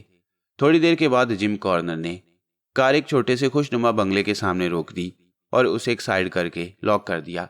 हम दोनों उसके साथ नीचे उतर आए। आइए आइए, उसने मुखलिसाना अंदाज में कहा और हम उसके साथ अंदर दाखिल हो गए। छोटा सा बंगला खुशनुमा अंदाज से सजाया गया था। यहाँ 2 मुलाजिम भी थे, एक मर्द और एक औरत। उसने हमें कमरे में बिठाया और फिर अपनी साथी लड़की की जानिब देखकर बोला, गुलशी, मेहमानों के लिए चाय वगैरह का बंदोबस्त करो। आप क्या पीना पसंद करेंगे जनाब, चाय या मशरूब? चाय, सलाबो ने पुरे एतमाद अंदाज में कहा और गुलशी बाहर निकल गई। जिम कॉर्नर भी बाहर निकल गया, कमरे में हमें छोड़ गया। वो मुख्तसिर सा लेकिन खुशनुमा कमरा था। थोड़ी देर के बाद गुलशी चाय की ट्रे लिए हुए अंदर आ गई और उसने 2 प्यालियां बनाकर हमारे सामने रख दी। आप लोग यहाँ बिल्कुल इत्मीनान से रह सकती हैं, ये जगह आपके लिए बिल्कुल महफूज है। हम जिम्मेदारी लेते हैं, आपसे पहले हम किसी मुसीबत का शिकार होंगे। शुक्रिया मैडम गुलशी। वैसे क्या मैं मालूम कर सकता हूँ कि मिस्टर जिम कॉर्नर से आपका क्या ताल्लुक है? वो मेरा शौहर है, गुलशी ने जवाब दिया। ओह, सलाबो होंठ से कोड़ कर रह गया। हम लोग चाय पीते रहे। थोड़ी देर के बाद जिम कॉर्नर भी वापस आ गया। उसके बदन पर आरामदेह सूट था। वो हमारे सामने सोफे पर बैठ गया। गुलशी ने उसे भी एक चाय की प्याली बनाकर दी और खुद भी एक प्याली बनाकर हमारे करीब ही बैठ गई। आपको यकीनन हैरत होगी कि मैं कौन हूँ और इस तरह आप तक कैसे पहुंच गया। होनी ही चाहिए, ये कुदरती अमल है। मैंने जैसा कि आपको बताया, मेरा ताल्लुक खमीसों के गिरोह से है। हम एक बड़े ऑर्गेनाइजेशन से ताल्लुक रखती हैं। आपको ये सुनकर बड़ी हैरत होगी कि वो लड़की जिसने आपको उस होटल तक पहुंचाया और जिसने आपके हाथों 2 कत्ल कराए, आपको स्कॉटलैंड यार्ड की पुलिस का मतलूब बना दिया, एक ऐसे गिरोह से ताल्लुक रखती है जो सियासी कार्रवाइयां कर रहा है। उस गिरोह की कार्रवाइयां बड़ी अनोखी होती हैं। वो अपने तौर पर बहुत कुछ कर रहा है। उसकी तफसील आपको मालूम हो जाएगी। उनका ताल्लुक दरअसल आयरिश रिपब्लिक आर्मी से है। वो लोगों को फांसते हैं और अपना मुती बना लेते हैं और फिर उनसे मुजरिमाना कार्रवाइयां कराती हैं। खमीसों का ये गिरोह जुराइम पेशा अफराद पर मुश्तमिल है। हम लोग मुख्तलिफ किस्म के जुराइम करते हैं और अक्सर अपने लिए नए साथियों की तलाश में भी रहते हैं। जब हमें ये मालूम हुआ कि ये लोग आप दोनों को फांस रहे हैं तो हमारी दिलचस्पी भी आपके साथ शामिल हो गई और हमने ये फैसला कर लिया कि आपको उनके चुंगल से निकाल लेंगे। और आपने देख लिया कि इस वक्त भी पुलिस उन्होंने ही भेजी है। दरअसल वो आपकी तरफ से लाइलम नहीं है। आपका मुसलसल ताकुब किया गया है और आपकी हरकत सकनात पर मुकम्मल निगाह रखी गई है। पुलिस आपको गिरफ्तार कर लेती और वहां पर उस गिरोह के कुछ अफराद आपकी जमानत करा देते और आपको यहां से फरार कर दिया जाता। आम निगाह में तो आप फरार हो जाते, लेकिन हकीकत में आप उनके कैदी बन जाते। गोया ये आखिरी काम था जो उन्हें इंजाम देना था। वो इस किस्म के कारनामे बहुत से इंजाम दे चुके हैं, लेकिन अब आप ये अपनी खुशकिस्मती समझ लें या मेरी चर्ब जुबानी कि हमने आपको वक्त से पहले उचक लिया और वो अपनी कोशिशों में कामयाब ना हो सके। वरना दोबारा जब आप फरार होते तो पुलिस आपकी सख्त दुश्मन हो जाती। इसके बाद वो आपसे इंसानियत सोज काम लेते। हम भी जुराइम करते, लेकिन ऐसे नहीं जो इंसानियत सोज हों। मसलन हमारी ज्यादातर तवज्जो स्मगलिंग पर है।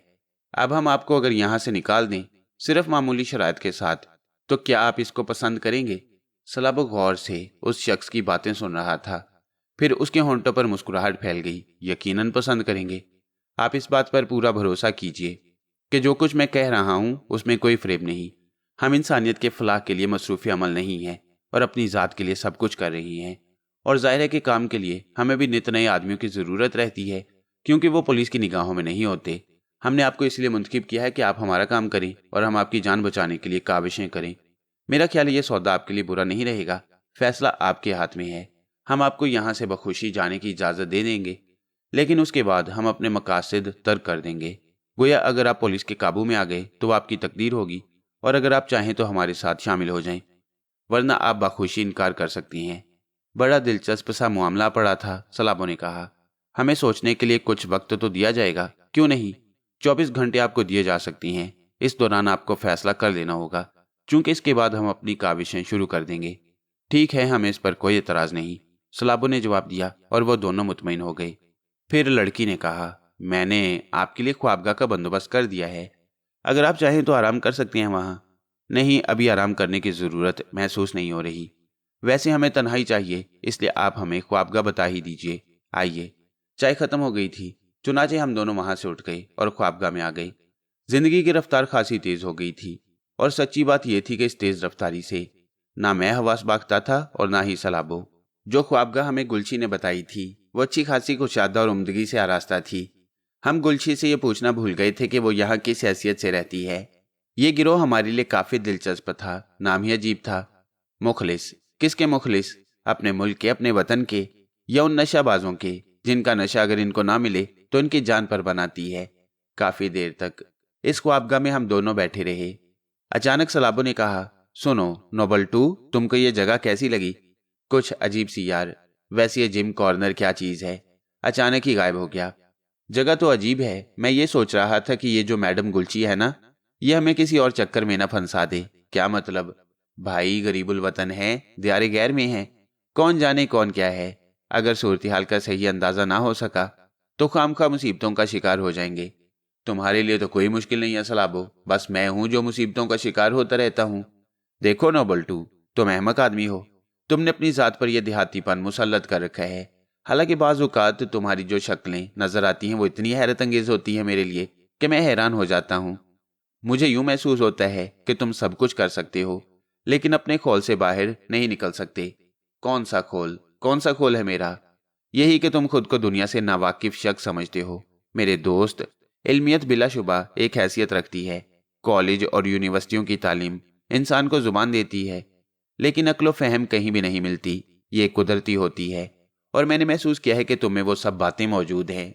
तुम ताकतवर हो, मुझसे कहीं ज्यादा मार्शल आर्ट्स भी तुमने सीखा है। इतना जरूर जानते हो कि अपना काम चला लो। तुम में दूसरों की बनिस्बत एक खास खूबी है। वो क्या? अच्छा है, तुम मुझे मेरी शख्सियत से रोशनास करा दो, मैंने हंसते हुए सलाबो से पूछा। तुम में खूबी यह है सलाबो कि तुम आम लोगों से ज्यादा ताकतवर हो, और इस ताकत की वजह गालिबन यह है कि तुमने बचपन ही से मुशक्कत का काम किया है। तुम्हारे फौलादी बदन पर अच्छे अच्छे मार्शल आर्ट्स के माहिरों के हाथ नाकारा हो जाते हैं। मैं बारहा देख चुका हूं। ठीक है, मगर तुम्हारे ये सब कुछ कहने का मकसद क्या है? बार बार मकसद बताना पड़ता है यार। मकसद एक ही है कि तुम अपने आप को इस खौल से निकाल लो, जिंदगी में पूरी दिलचस्पी लो, वक्त और लम्हात जो भी तुमसे तलब करें उन्हें वो दो। मुझे देखो, मैं भी तो तुम्हारी ही तरह एक परेशान हाल इंसान हूं। मैंने कौन कौन सी सऊबतें और मुसीबतें नहीं उठाई, लेकिन जी रहा हूं, और जीने में दिलचस्पी भी ले रहा हूं। तुम भी यही करो। कर तो रहा हूं यार, अपने आप को काफी तब्दील कर लिया है, लेकिन अब तुम देखो ना, हमारे हाथ से खून हो गए, हुए नहीं कराए गए हैं। जो कुछ भी है हम कातिल हैं। और लंदन जैसे शहर में, इंग्लैंड में स्कॉटलैंड यार्ड कितनी मशहूर है। क्या वो हमारा पता नहीं चला लेगी? नहीं चला सकेगी। बस मैंने तुमसे कह दिया। तुम तो गायब हो जाओगे सलाबो, रह जाऊंगा मैं। दोस्त, अगर जिंदा हूं तो तुम्हें परेशानियों का शिकार नहीं होने दूंगा। ऐसे ऐसे खेल दिखाऊंगा कि लंदन की पुलिस हैरान रह जाएगी। सलाबो ने कहा, और मैं गर्दन हिलाने लगा। ये बात तो सलाबो सच कहता है। वो हर तरह महफूज था, और वाकई वो खेल दिखाने की अहलियत भी रखता था। मैं उसकी इस बात से काफी हद तक मुत्तफिक हो गया। फिर हम गुलची और जिम कॉर्नर पर आ गए। वो कहती है कि वो उसका शौहर है, लेकिन यहाँ का माहौल कुछ अजीब सा नहीं लगा तुम्हें? अजीब से तुम्हारी क्या मुराद है? मतलब ये कि बस समझ में नहीं आ रही कुछ बात। भाई ये लोग स्मगलर हैं, और अगर नहीं भी हैं तो जो होंगे देखा जाएगा। परेशान होने की क्या जरूरत है? कमबख्त उस औरत के चक्कर से तो निकल आए। वैसे दिल चाहता है सलाबो कि उससे इंतकाम लिया जाए। उसने किस तरह हमें धोखे में रखकर अपना उल्लू सीधा किया था। वो हमें फांस कर ब्लैकमेल करना चाहती थी। क्या तुम उसे छोड़ दोगे? टैनी मार्शल की बात कर रहे हो? हाँ, उसी कमबख्त की। देखो सलाबो, अगर वो रास्ते में आ जाए और हमारे लिए कोई मुश्किल बनने की कोशिश करे तो फिर उसे भी देख लिया जाएगा। वरना क्या जरूरत है इस सिलसिले में सोचो। क्या हम इन लोगों के लिए काम करें? कोई हर्ज भी नहीं है। हम अगर चाहें तो यहां से खुद भी निकल सकते हैं। लेकिन गुलशिया जिम कॉर्नर अगर ये चाहता है कि हम उसके लिए स्मगलिंग करें तो हम उसके लिए स्मगलिंग करेंगे। लेकिन मैं बाज़ औक़ात ये सोचता हूँ कि हमें इसकी ज़रूरत क्या है। दौलत हमारे लिए कोई मुश्किल चीज़ नहीं। बिल्कुल नहीं है, सलाबो ने कहा। तो फिर स्मगलिंग? कुछ नहीं यार, बस जिंदगी के इन शोबों से भी रोशनास हो जाएं। अगर तुमने जागीरदार खान के साथ काम किया था, कैसी नई नई चीजें तुम्हें देखने को मिली। मैं भी तुम्हारी वजह से थोड़े दिन के लिए मुलविस हो गया था। अब देखते हैं कि ये जिंदगी कैसी है। कोई हर्ज नहीं, अगर इन लोगों से भी कोई थोड़ी बहुत तफरी रहे तो क्या है। हमारी जिंदगी का कोई खास मकसद तो है नहीं, बस सैरो तफरी, ऐशो आराम, खाना पीना और मजे से सो जाना। तुम्हारी जिंदगी का एक और मकसद भी है, मैंने कहा, और सलाबो मुस्कुराने लगा। वो तुम्हारी जिंदगी में भी शामिल होना चाहिए, वरना यूं समझो कि तुम्हारी जिंदगी नामुकम्मल रहेगी। देर तक हम लोग बातें करते रहे और फिर आराम से सो गए। अजनबी जगह थी, अजनबी माहौल, लेकिन बाहर तौर हम मुतरद्दद नहीं थे। जो कुछ भी होगा देखा जाएगा। और सुबह दिन चढ़े तक हम लोग सोते रहे। फिर सलाबो ने मुझे जगाया। तुम सो गए? मैंने कहा, हाँ, मैं जाग गया। गुसल खाना सामने नजर आ रहा था। सलाबो गालिबन गुसल कर चुका था, निखरा निखरा नजर आ रहा था। वो कई बार अंदर झांक चुकी है। कौन? गुलशी। जिम कॉर्नर भी उसके साथ था? नहीं, जिम कॉर्नर अभी तक नजर नहीं आया। वो हमें यहाँ छोड़ने के बाद बिल्कुल गायब हो गया है। यूं लगता है जैसे वो सारे काम गुलशी से ही लेना चाहता है। चलो ठीक है, हम पर क्या फर्क पड़ता है। फिर गुलशी ने झांक कर देखा और हमें जागते हुए देखकर मुस्कुराने लगी। हेलो, आप लोग आराम की नींद सोए, मुझे यकीन है। हाँ मैडम गुलशी, हम लोग बिल्कुल पुरसुकून हैं। होना भी चाहिए।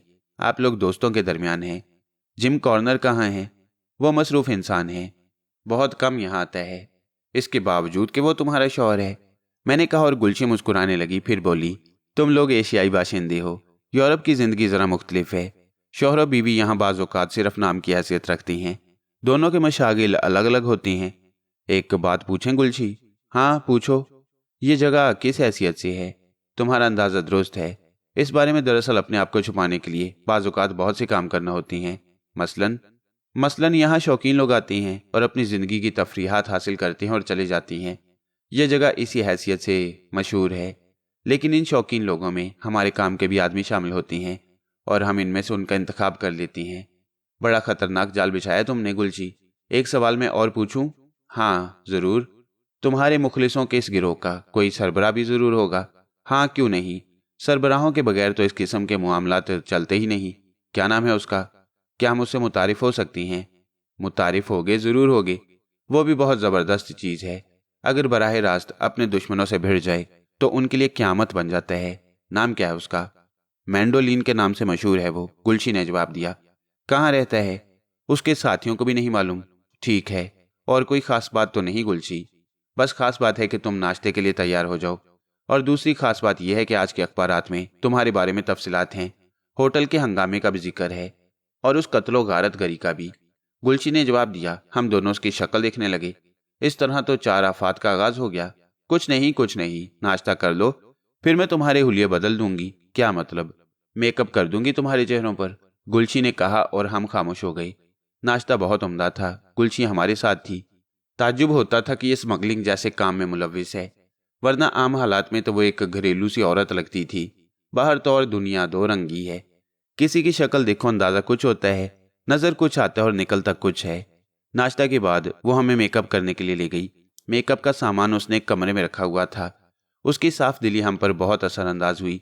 उसने बताया कि उसने मेकअप का सामान रात को ही मंगवा लिया था।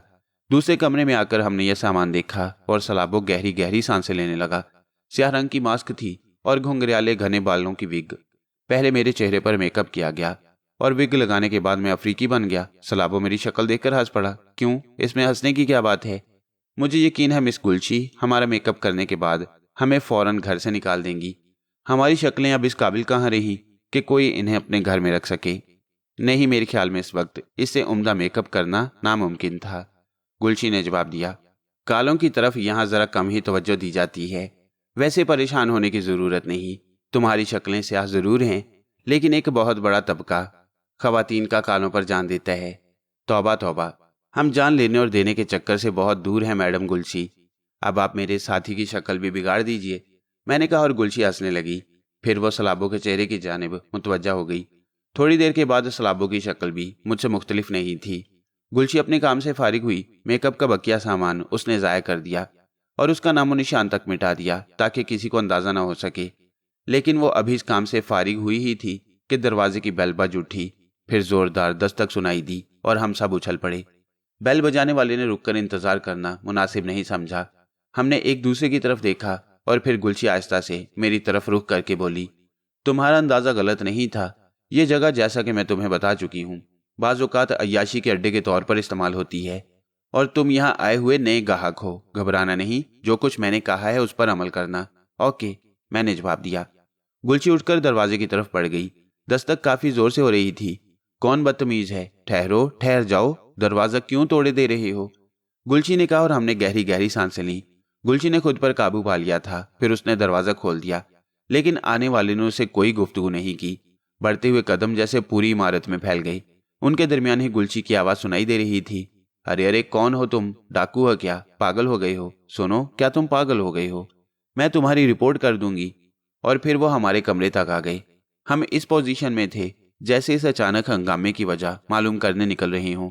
आने वाले 4 आदमी थे, सादा लिबास में मलबूस, लेकिन इनके अंदाज से जाहिर हो रहा था कि इनका ताल्लुक किसी न किसी तरह पुलिस के किसी डिपार्टमेंट से है। सबके सब तनोमंद और तेज आंख वाले थे। उन्होंने गहरी निगाहों से हमें देखा और हम अहमकाना अंदाज में इनकी शक्ल देखने लगे। कौन हो तुम? इंग्लिश में सवाल किया गया। मैं माइकल हूं और ये मेरा दोस्त एल्बर्ट है, मैंने सलाबों की तरफ इशारा करके कहा। गुलशी भी यहीं आ गई थी। मैं कहती हूँ ये क्या जहालत है, तुम किसकी इजाजत से अंदर आए हो? Sorry madam, police. उनमें से एक ने अपना शनाख्ती कार्ड निकालकर गुलशी के सामने कर दिया। पुलिस का यहाँ इस तरह क्या काम? उसने उम्दा अदाकारी करते हुए कहा। वेरी सॉरी, ये आपकी बात नहीं मैडम। ये दोनों कौन हैं? मेरे मेहमान हैं। क्यों? हमें 2 आदमियों की तलाश है। इनकी? गुलशी ने मेरी तरफ इशारा करके उसीले लहजे में पूछा।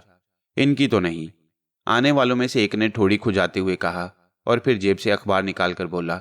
क्या ये दोनों तुम्हारे पास आए थे? क्यों, क्या इन दोनों को मेरे पास ही आना चाहिए था? हमें सिर्फ इस बात का जवाब दो कि क्या ये दोनों यहाँ आए थे। ठहरो, गुलशी ने अखबार पर निगाहें जमाकर कहा। चालाक औरत मालूम होती थी। उसे गालिबन ये अंदेशा गुजरा था कि यहाँ आने की कोई खास वजह भी हो सकती है। मुमकिन है किसी ने हमें इस तरफ आते देख लिया हो, इसलिए पुलिस इस तरफ मुतवज्जा हुई हो। अगर गुलशी फौरन ही इनकार कर देती तो मुश्तबा पाई जाती। चुनाचे पहले इसने अखबार की तस्वीरों को देखा, फिर हैरत का इजहार करते हुए कहा, ओह माय गॉड, ये कातिल हैं। आने वालों के चेहरों पर भी तजस्सुस के आसार नुमाया हो गए थे। हाँ, कातिल, कत्ल करके भागे हुए। ओह माय गॉड, रात को ये दोनों आए थे लेकिन फिर चले गए। तुमने पुलिस को इतला क्यों नहीं दी? उस शख्स ने गुलशी को कड़ी निगाहों से देखते हुए कहा। किस बात की? क्या रात ही को इनके बारे में अखबार में ये खबरें छप गई थी? गुलशी ने कहा। ओह वाकई, तुम्हें उस वक्त इनके बारे में मालूम नहीं होगा। Sorry madam Gulshi, sorry. वैसे अगर आप इजाजत दें तो हम इन लोगों से कुछ मालूमात हासिल कर लें। इनसे भी मालूमात हासिल करना है? करो करो, गुलशी तंजिया अंदाज में बोली। तुम्हारा ताल्लुक कहाँ से है दोस्तों? उस पुलिस ऑफिसर ने मुझसे सवाल किया। जमैका। हम जमैकन हैं, सलाबो ने जवाब दिया। तुम्हारे पासपोर्ट वगैरह तुम्हारे पास मौजूद होंगे? यहाँ आने के लिए पासपोर्ट लाना जरूरी होता है, मैंने मुस्कुराते हुए कहा। तुम्हारा क्याम कहाँ है? उसने पूछा और मैंने जल्दी से एक होटल का नाम दे दिया। इस होटल का न्यून साइन मैंने लंदन के एक इलाके में देखा था। फिर यकीनन तुम्हारे पासपोर्ट तुम्हारे सामान में होंगे, जाहिर है। इस बार सलाबो तमस्कराना अंदाज में बोला। हम तुम्हें वहां तक तकलीफ देंगे? बहुत खूब, लेकिन ऑफिसर तुम्हारे मुल्क में सियाहों के साथ यही सब कुछ होता है? सलाबो ने सवाल किया। सॉरी, हमें अफसोस है, लेकिन पुलिस की मदद करना हर शहरी का फर्ज होता है, ख्वाह वो अपने मुल्क में हो या किसी और मुल्क में। दरअसल हमें 2 ऐसे आदमियों की तलाश है जो कातिल हैं। ये देखो, ये अखबार देखो। ये लोग कत्ल करके फरार हुए हैं और इन्हें इस तरफ आते हुए देखा गया है। तो फिर हम ये लोग तो नहीं हैं, लेकिन इसके बावजूद हम अपना इत्मीनान कर लेना चाहते हैं, पुलिस ऑफिसर ने कहा। ठीक है, कोई हर्ज नहीं। वैसे हम इस बात को याद रखेंगे कि हमें बिला वजह परेशान किया गया। कातिल ये हैं और तुम 2 कालों को परेशान कर रहे हो। अगर तुम चाहो तो हम तुम्हारे सफारत खाने के जरिए भी तुम्हें तकलीफ दे सकती हैं। ठीक है चलो, मैंने बिगड़े हुए लहजे में कहा और उनके साथ कमरे से बाहर निकल आया। गुलशी मुश्किल खुद को संभाले हुए थी। अब उसके चेहरे पर हवाइयां उड़ रही थीं। थैंक यू मैडम, हम आपके पास फिर आएंगे, मैंने उसे देखते हुए कहा। बाहर बहुत से आदमी मौजूद थे और शायद पूरी इमारत की तलाशी ले चुके थे। अव्वल तो हमारे चेहरे बदले हुए थे, दूसरा हम जो शराफत से उनके साथ जाने के लिए तैयार हो गए, इस पर वो हमारी तरफ से खासे मुतमईन हो गई। इसलिए उन्होंने हमारी तलाशी लेने की ज़रूरत नहीं समझी और ये उनकी बड़ी गलती थी, क्योंकि हमारे पास भरे हुए पिस्तौल मौजूद थे। सलाबो, मैंने सरसराती आवाज़ में कहा। डियर सलाबो, सलाबो भी उर्दू में बोला। होशियार। ओके, फिक्र मत करो, सलाबो ने उर्दू में कहा। वो सब हमारी तरफ देखने लगे, गालिबन सोच रहे होंगे कि यह अफ्रीका के कौन से इलाके की जुबान है। हम बाहर निकल आए। 4 पुलिस गाड़ियां खड़ी हुई थी। हमें एक कार का दरवाज़ा खोलकर अंदर बैठने की पेशकश की गई। वो शख्स जो उनमें नुमाया तौर पर काम कर रहा था इसी कार में ड्राइवर के पास बैठ गया। एक और आदमी हमारे बराबर आकर बैठ गया। ड्राइवर ने कार स्टार्ट की और फिर बाकी कारें भी स्टार्ट होकर आगे बढ़ गईं। हम दोनों पुरसुकून बैठे हुए थे। कारें भरी सड़क से गुजरती रहीं। फिर एक मुनासिब जगह पहुंचकर मैंने सलाबो को ठोका दिया और हमने बड़ी फुर्ती से पिस्तौल निकाल लिया। सलाबो ने फुर्ती से अपने बराबर वाले को निशाना बनाया और पिस्तौल का दस्ता उसकी खोपड़ी पर पड़ा और उसकी खोपड़ी तिड़क गई। मैंने आगे बैठे हुए शख्स की खोपड़ी का निशाना बनाया। वो भी दोनों हाथ फैलाकर लंबा हो गया। ड्राइवर बदहवास हो गया। कार जोर से सड़क पर लहराई। लेकिन इस दौरान सलाबो अपने बराबर का दरवाजा खोल चुका था। उसने बराबर बैठे हुए आदमी पर जोर लगाया और शाने से उसे बाहर धक्का दे दिया। मैं अपनी सीट से उठ गया। फिर मैंने ड्राइवर के सर पर पिस्तौल का दस्ता मारा और स्टीयरिंग बिल्कुल ही बेकाबू हो गया। सड़क काफी चौड़ी थी, इसलिए मैंने जल्दी से स्टीयरिंग संभाल लिया, लेकिन ड्राइवर के पांव का दबाव एक्सेलरेटर पर बढ़ गया, इसलिए कार की रफ्तार बहुत तेज हो गई। ऐसी सूरत में स्टीयरिंग संभाल लेना काफी मुश्किल था। मैंने दूसरे हाथ से ड्राइविंग सीट का दरवाजा खोला और तेज हवा के झक्कड़ अंदर घुस आए। फिर मैंने एक हाथ से ड्राइवर को ड्राइविंग सीट से हटाने की कोशिश शुरू कर दी। सलाबो भी अपना काम कर रहा था। उसने अपनी तरफ का दरवाजा बंद कर लिया था। फिर उसने दूसरा दरवाजा खोलकर आगे वाले आदमी को भी नीचे धकेल दिया। मैं उस वक्त अपनी पूरी महारत से स्टीयरिंग को संभाले हुए था। एक हाथ से स्टीयरिंग संभालकर दूसरे हाथ से ड्राइविंग सीट पर फंसे हुए आदमी को निकालना आसान काम ना था। दूसरी तरफ हवा कान फाड़े दे रही थी, लेकिन सलाबो इस वक्त मुझसे ज्यादा बाअमल साबित हुआ। वो पीछे से आगे आ गया। इस वक्त बेहोश आदमी का पांव किसी तरह ब्रेक पर जा पड़ा और कार को एक जबरदस्त झटका लगा। खुशकिस्मती थी कि इस झटके से ही उसका पांव एक्सेलरेटर से हट गया। स्टीयरिंग संभाले रखना, सलाबो चीखा। उसने दूसरे दरवाजे से कमर लगाई और फिर दोनों पांव जोड़कर उसने जोर लगाया। सलाबो को पूरी कामयाबी हुई। ड्राइवर के पांव एक्सेलरेटर और ब्रेक से हट गए, लेकिन कार की रफ्तार अब एकदम सुस्त हो गई और पिछली कारें करीब आने लगी। इस वक्त ड्राइवर भी बाहर जा पड़ा और मैं बंदर की तरह छलांग लगाकर आगे आ गया। मैंने दरवाजा बंद करके स्टीयरिंग संभाल लिया। कार अब झटके ले रही थी, लेकिन एक्सेलरेटर पर पांव पड़ जाने से उसकी रफ्तार फिर बहाल होने लगी। उसका गियर कड़कड़ाने लगा और चंद साथ के बाद उसने फिर स्पीड पकड़ ली। अब कार में सिर्फ हम दोनों थे। मैंने कार का अकबनुमा आईना दुरुस्त किया और पीछे का मंजर देखा। सिर्फ एक कार हमारे पीछे लगी हुई थी। हमने लोगों को फेंकने का जो सिलसिला शुरू किया था वो इंतहाई कामयाब था। गालिबन 2 कारें इन लोगों की जिंदगी की जिद्दोजहद में मसरूफ हो गई होंगी। इस बार ड्राइवर गरीब की तरफ तवज्जो न दी गई। सलाबो ने मुझे मुखातिब किया। वो दूर देखो, इस तरफ मेरा ख्याल है पेट्रोल कारों को इतला दे दी गई है। सलाबो ने इशारा किया और मैंने उसके इशारे की सिमत निगाह दौड़ाई। 2 कारें तेजी से सायरन बजाती हुई आ रही थी। थोड़ी दूर बने हुए चोर रास्ते से बाएं जाने मुड़ा जा सकता था, बशर्ते कि वो सिमत पुलिस कारों से खाली हो। मैंने एक्सेलरेटर पर पांव का पूरा दबाव डाल दिया। इंजन एक बार फिर कड़कड़ाया, थोड़ी सी आवाज पैदा हुई और कार ने फिर रफ्तार पकड़ ली। पेट्रोल कारों के करीब पहुंचने से पहले ही हम चौराहे पर पहुंच गए। हमने कार बाएं रास्ते पर डाल दी और ये इंतहाई कामयाब कदम था। मैं पुलिस कारों को इतना पीछे छोड़ाया कि अब वो हमें नजर नहीं आ रही थी। मैंने रफ्तार सुस्त नहीं की, बरक रफ्तारी से आगे बढ़ता रहा। यह सड़क काफी आगे जाकर एक तरफ घूम गई थी, फिर एक नदी के करीब से गुजरती थी। मैंने एक लम्हा में फैसला किया और सलाबो को मुखातिब करके कहा, सलाबो, मैं कार रोक रहा हूँ। थोड़ी देर के बाद उन्हें हमारा ये ठिकाना भी मालूम हो जाएगा, इसलिए हमें कार यहीं छोड़कर यहाँ से दूर निकल जाना चाहिए। ठीक है, सलाबो ने कहा और मैंने ब्रेकों पर दबाव डाल दिया। कार रुक गई। हम दोनों जल्दी से दरवाजा खोलकर नीचे उतर आए और फिर एक सिमत मुंतखिब करके दौड़ने लगे। नहर के बाएं सिमत थोड़ा सा ढलान था और उन ढलानों के बाद खूबसूरत मकानों का सिलसिला शुरू हो गया था। हम दोनों इसी तरफ दौड़ रहे थे। फिर हम एक मकान के सामने रुक गए। अगर कोई मुनासिब जगह मिल जाए तो हम इस मेकअप से निजात हासिल कर लें। इस वक्त ये मेकअप हमारे लिए खतरनाक हो सकता है। काश हमारे पास मेकअप का कुछ और सामान होता, सलाबो ने कहा। हाँ, अगर होता तो उससे इस वक्त कुछ फायदा उठाया जा सकता था। बाहर तो और कोई हर्ज नहीं। मैं कुर्बो ज्वार में निगाहें दौड़ा रहा था। फिर मेरी निगाह एक मकान के अकब में उठ गई जिसके सामने हम ठहरे हुए थे। एक बड़ी खिड़की खुली हुई थी जिसमें सलाखें भी नहीं थीं। एक लम्हे में मैंने फैसला किया और फिर सलाबो की कलाई दबाकर उस खिड़की की तरफ मुतवज्जा किया। खिड़की सड़क से ज्यादा ऊंची नहीं थी। अंदर पहुंचने में हमें कोई दिक्कत नहीं हुई। बड़ा सा कमरा था, शायद किसी की रिहाइश का। बाथरूम भी नजर आ रहा था। हमने इस कमरे के दूसरे दरवाजे की तरफ देखा। यह दरवाजा बाहर से बंद था। हमने आगे बढ़कर देखा, दरवाजे को धक्का दिया, दरवाजा खुल गया। सामने लंबी राहदारी थी जिसके दोनों तरफ दरवाजे थे, बस इतना ही काफी था।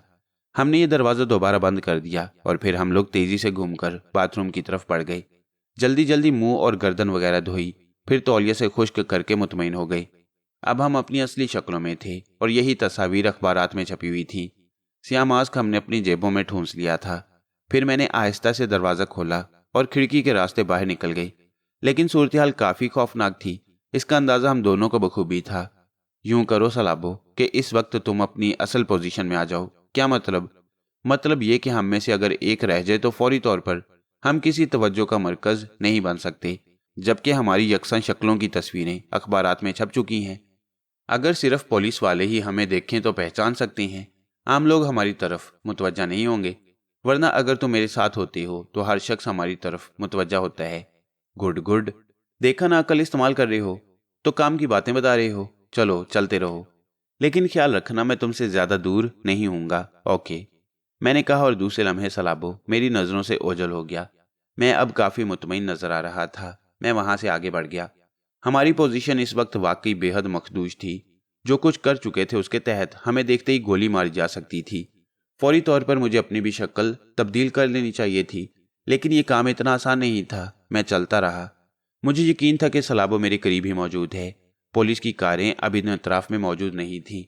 पता नहीं वो हमें मिस करने के बाद किस तरफ निकल गई थी। बाजार की तलाश थी मुझे, और थोड़ी देर के बाद मैं एक भरे हुए बाजार में पहुंच गया। यहाँ कुछ फैशन स्टोर मौजूद थे। उस वक्त मुझे उन दुकानों को देखकर बहुत खुशी हुई। सलाबो मुझे नजर नहीं आ रहा था, लेकिन मैं उसे महसूस कर रहा था। चंद लम्हात के बाद मैं स्टोर में दाखिल हो गया। स्टोर बेहतरीन चीजों से भरा हुआ था। मेकअप का सामान भी वहां मौजूद था। बारीक नायलॉन की नाकें, भारी पपोटे, होंठ, ठोड़ी, गालों पर चिपकाने वाले मस्से और ना जाने क्या क्या। मैंने एक सेल्स गर्ल से राब्ता कायम किया और उससे अपने मतलब की कुछ चीजें खरीद लीं। इसके बाद मैं बिल अदा करके वहां से बाहर निकल आया। अब मुझे किसी ऐसी जगह की तलाश थी जहां पर बैठकर मैं अपने चेहरे में थोड़ी सी तब्दीली पैदा कर सकूं। एक नन्हा सा आईना भी मेरे पास मौजूद था, जो मैंने इस स्टोर से खरीदा। चंद लम्हात के बाद मैं ऐसे पोस्टर के सामने खड़ा हुआ था जिस पर कुछ स्याही से नारे लिखे हुए थे। खासा मजमून था और अतराफ में कोई नहीं था। पोस्टर की जाने मुंह करके मैं खड़ा हो गया, और चंद ही लम्हात के बाद ऐसी नाक मेरे चेहरे पर चिस्मा हो चुकी थी कि जिसके नीचे बारीक मूंछें लगी हुई थी।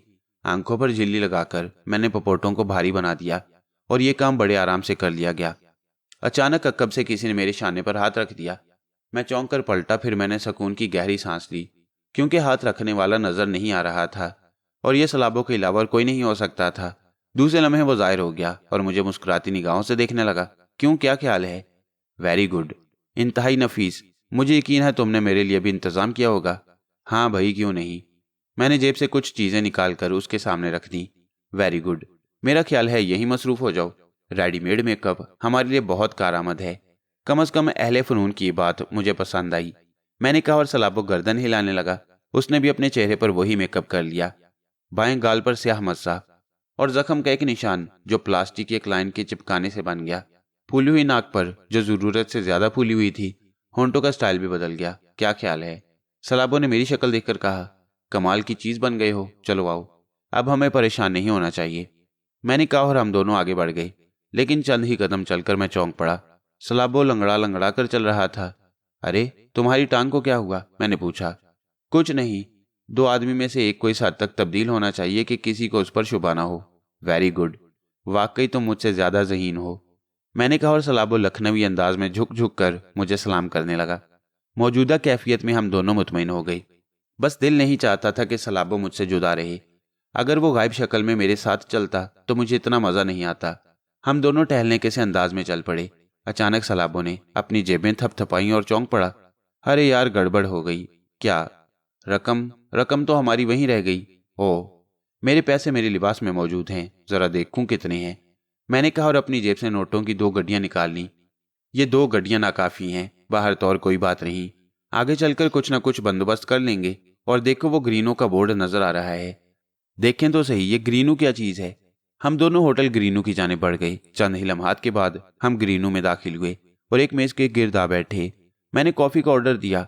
कॉफी उम्दा थी। हम लोग कॉफी पीते रहे। अभी हम लोग कॉफी पी रहे थे कि अचानक एक खूबसूरत सी लड़की हमारी मेज पर आ पहुंची। बड़ी मुतनासिब शख्सियत के मालिक, चेहरा बेहद हसीन, ठोड़ी पर नन्हा सा गढ़ा, चेहरा बेहद मुतनासिब। उसकी आंखों में सादगी नजर आ रही थी, लेकिन जाहिर है उसका हमारी तरफ बढ़ना बेमायनी नहीं था। हेलो, मैं यहाँ बैठ सकती हूँ? उसने पूछा और सलाबो अपनी फितरत से मजबूर हो गया। खूबसूरत लड़की उसे यकीनन पसंद आई थी। जरूर जरूर, बैठो, उसने कुर्सी की तरफ इशारा करके कहा, और लड़की बैठ गई। तुम दोनों मुझे अजनबी मालूम होते हो, गालिबन सयाह हो। क्यों, हमारे चेहरे पर लिखा हुआ है? सलाबो ने पूछा। नहीं, बस ये मेरा तजुर्बा है। बहुत तजुर्बेकार मालूम होती हो। हाँ, अपने दोस्तों की शनाख्त में कभी धोखा नहीं खाती हूँ। दोस्त? हाँ, मगर हम दोस्त तो नहीं हैं। नहीं हैं तो बन जाएंगे, इसमें कौन सी मुश्किल पेश आएगी? मेरा नाम सोनीता है और हमारा नाम खड़बगड़ है, मैंने जवाब दिया। क्या? वो ताज्जुब से बोली और मैंने सलाबों की तरफ इशारा करके कहा खड़, और फिर अपने सीने पर उंगली रखकर बोला बगड़। ये कैसे नाम है? मैंने इससे पहले तो कभी ऐसे नाम नहीं सुने। मजबूरी है, अगर इससे पहले हमें मिल जाती तो हम तुम्हें अपना नाम सुना देते, मैंने कहा और वो हंसने लगी। तुम लोग मजाक कर रहे हो? क्यों? क्या हमारे नाम मज़ाक खेज मालूम होते हैं तुम्हें? ओह सॉरी, वेरी सॉरी, महसूस मत करना। वैसे यहाँ इस वक्त तुम तन्हा मौजूद हो, क्या ये ताज्जुब खेज बात नहीं है? कमाल है भाई, यहाँ क्या क्या चीज़ ताज्जुब खेज है, इसके बारे में हम कोई अंदाज़ा नहीं लगा सकते। चलें ठीक है, नामों के सिलसिले में पढ़ने से क्या फ़ायदा? उसने पूछा। हाँ, यहाँ क्या क्या तफरीहात हैं? मैंने एक तरफ देखते हुए कहा और फिर हमने वेटर को बिल अदा किया और उस तरफ चल पड़े जहाँ जुआ हो रहा था। बहुत सी मशीनें थी, ताश भी चल रहे थे। अचानक सोनीता बोली, क्या तुम जुआ खेलोगे? उसने पूछा। क्यों, क्या हुआ? मैंने चौंक कर पूछा। मेरा ख्याल है यहाँ मत खेलो, वो संजीदगी से बोली। मैं तुम्हें निकितैन ले चलती हूँ, निकितैन में साफ सुथरा जुआ होता है, उसने कहा। आखिर क्यों, यहाँ क्या खराबी है? तुम नहीं समझते, यहाँ मैंडोलिन मौजूद है। कौन? मैंने ताज्जुब से पूछा। मैंडोलिन, उसने कहा और मेरा जहन झुंझुना उठा। मुझे गुलशी याद आ गई, उसने भी तो यही नाम लिया था। कहाँ है वो? सलाबो मेरी जानिब देखकर खफीफ से अंदाज में मुस्कुराया। वो जाहिर कर रहा था कि वो भी मैंडोलिन के नाम से वाकिफ हो चुका है। वो उस तरफ। बराह करम इशारा मत करना, बस यूं ही देख लो। मैंने उसके इशारे की सिमत खफीफ से निगाह दौड़ाई। सलाबो भी उसी जानिब देख रहा था। बुलंदो कामत का एक तनोमंद खतरनाक शक्ल वाला शख्स कुर्सी पर बैठा हुआ था। मैंने सोनीता से पूछा था, कौन है ये? मैंडोलिन। ये तो तुम बता चुकी हो, लेकिन ये मैंडोलिन है क्या चीज? ये इन इलाकों का बादशाह है, इसे टैक्स अदा किए बगैर यहाँ कुछ नहीं हो सकता। बेहद खतरनाक इंसान है, ना जाने क्या क्या करता है। सोनीता ने कहा और हमारी निगाहें फिर उसकी तरफ उठ गईं। वाकई उसकी तरफ उठने वाली हर निगाह उसकी बर्तरी का एहसास दिलाती थी। चौड़े सीने का गिरेबान खुला हुआ था, लंबे लंबे से आबाल शानों पर बिखरे हुए थे। कलाइयां भी कुछ जरूरत से ज्यादा ही चौड़ी थीं और बालों से भरी हुई थी। बाहर तौर काफी खतरनाक शख्सियत नजर आ रही थी, मगर हमें इससे क्या फर्क पड़ता है? मुनासिब नहीं है डियर, आओ चलें। सुनीता ने सलाबो का हाथ पकड़कर कहा। ओ नहीं नहीं, हम यही खेलेंगे। सलाबो ने उसे हाथ छुड़ा लिया और मेरी तरफ देखकर बोला, तुम इस लड़की को संभाले रखो सलाबो, मैं देखता हूं अगर कोई गड़बड़ हो जाए तो तुम मुझसे शनासाई का इजहार मत करना, समझे? ख्याल रखना, हदायत पर अमल करो। ठीक है, गेम दिखा उस्ताद। क्या गुफ्तगू कर रहे हो तुम लोग? कौन सी जुबान है ये? सुनीता ने ताज्जुब से पूछा। कुछ नहीं, मेरा साथी कह रहा है कि वो जुआ इसी शख्स के साथ खेलेगा, इसे खतरनाक लोगों के साथ खेलने में मजा आता है, मैंने कहा और सुनीता शाने झटक कर खामोश हो गई। जैसी तुम्हारी मर्जी, मैं तुम्हें रोक नहीं सकती, लेकिन आखिरी बार तुम्हें इंतबा कर रही हूं कि तुम ख्वामखा मुसीबत मोल ले रही हो। वो बहुत ही खतरनाक आदमी है। यूं लगता है मिस सोनीता, जैसे आपको उसकी पब्लिसिटी करने की कोई बाकायदा तनख्वाह मिलती है, सलाबो ने तंजिया अंदाज में कहा और फिर बोला, आप लोग कहीं और जाकर बैठे, मुझे खेलने दें। मैंने सोनीता का हाथ पकड़ा और एक ऐसी मेज पर जा बैठा जहां से मैं लोगों को बासानी देख सकता था। मेरी जेब में जो रकम थी वो सलाबो लेकर उस मेज की जाने पड़ गया जहां मैंडोलिन बैठा हुआ था। सोनीता मुस्तरबाना अंदाज में इधर उधर देखने लगी। उस मेज के पास तमाशबीन ज्यादा नहीं थे, सिर्फ 4 आदमी खेल रहे थे, 2 कुर्सियां खाली थीं। खेलने वाले चारों आदमियों ने सलाबो को अपने करीब देखकर गर्दनें उठाईं और उसकी तरफ देखने लगे। सलाबो की आंखों में मुझे एक अजीब सी चमक नजर आ रही थी। क्या बात है? उनमें से एक ने सलाबो से सवाल किया। बैठ सकता हूं जनाब? सलाबो खुश आमदाना अंदाज में बोला। भाग जाओ, वह शख्स हाथ उठाकर बोला। ओहो, बैठने दो, माल कितना है? इस बार उभरने वाली आवाज मैंडोलिन की थी। काफी है सर। सलाबो ने नोटों की गड्डियां निकालकर मेज पर रख दी। खूब खूब, ये काफी है, चलो कोई बात नहीं, बैठ जाओ, मैंडोलिन ने भारी लहजे में कहा। उसकी आवाज जरूरत से ज्यादा ही भारी थी। सलाबो खुश खुश बैठ गया। उनमें से एक आदमी की बुरी हालत थी, उसके सामने नोटों की गड्डियां रखी हुई थीं। उसने गिगयाए हुए लहजे में कहा, मुझे इजाजत दोगे मिस्टर मैंडोलिन? उसने रोनी सूरत में कहा। क्यों बकवास कर रहे हो? तुम्हारे मुकर्रर किए हुए वक्त में अभी 1 घंटा बाकी है। ये सारी गड्डियां मेरे हवाले कर दो और चले जाओ, मैंडोलिन गुर्राया। ओह अच्छा अच्छा, खेलो खेलो, उसने बसोरते हुए कहा। सुनो, तुम कितनी देर खेलोगे? मैंडोलिन सलाबो से कहने लगा। 1 घंटा, पूरा 1 घंटा, सलाबो ने जवाब दिया। ठीक है, या फिर इसी वक्त उठ जाना जब ये रकम हार जाओ, उसने मुस्कुराते हुए कहा। उसकी मुस्कुराहट बेहद खौफनाक थी। ये सब तुम्हारा है, दिल चाहे बगैर खेले ले लो, सलाबो ने मक्कारी से कहा। चलो चलो बांटो, सलाबो ने अपने साथी से कहा और वो तकसीम करने लगा। मैं हालांकि थोड़े फासले पर बैठा हुआ था, लेकिन मेरी निगाहें कार्ड बांटने वाले के हाथों पर थी। मैंने साफ देखा कि उसने पत्तों में गड़बड़ की है। ज्यादा सफाई नहीं थी। गालबन पहली बार सलाबों को घेरने के लिए यह हाथ दिखाया जा रहा था। इसके बाद खेल शुरू हो गया। सलाबो हर हाथ पर डबल कर रहा था।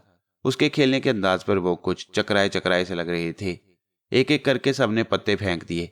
सिर्फ मैंडोलिन डटा रहा और फिर उसने पहले ही हाथ में सलाबो को अच्छी खासी रकम दी। गड्डी इस बार सलाबो के हाथ में आ गई। सलाबो बज़ाहिर अनाड़ीपन का मुजाहरा कर रहा था, लेकिन मैं जानता था कि वो चालाक आदमी हालात को काबू में करने की एहलियत रखता है। इसके कार्ड बांटने पर खेल शुरू हो गया। इसके पास इसकी रकम के अलावा उनकी अनायत की हुई रकम भी मौजूद थी, जो काफी थी। चुनाचे वो आंखें बंद करके खेल रहा था। कार्ड देखे गए और सब में जोश पैदा हो गया।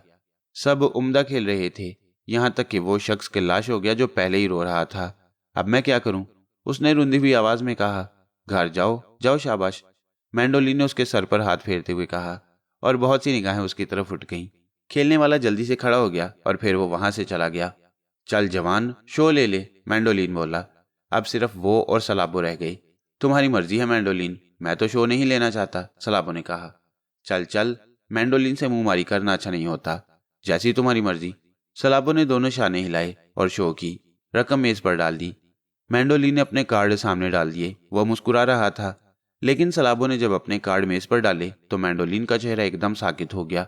वो मुंह खोलकर रह गया। सलाबो के कार्ड उससे बड़े थे।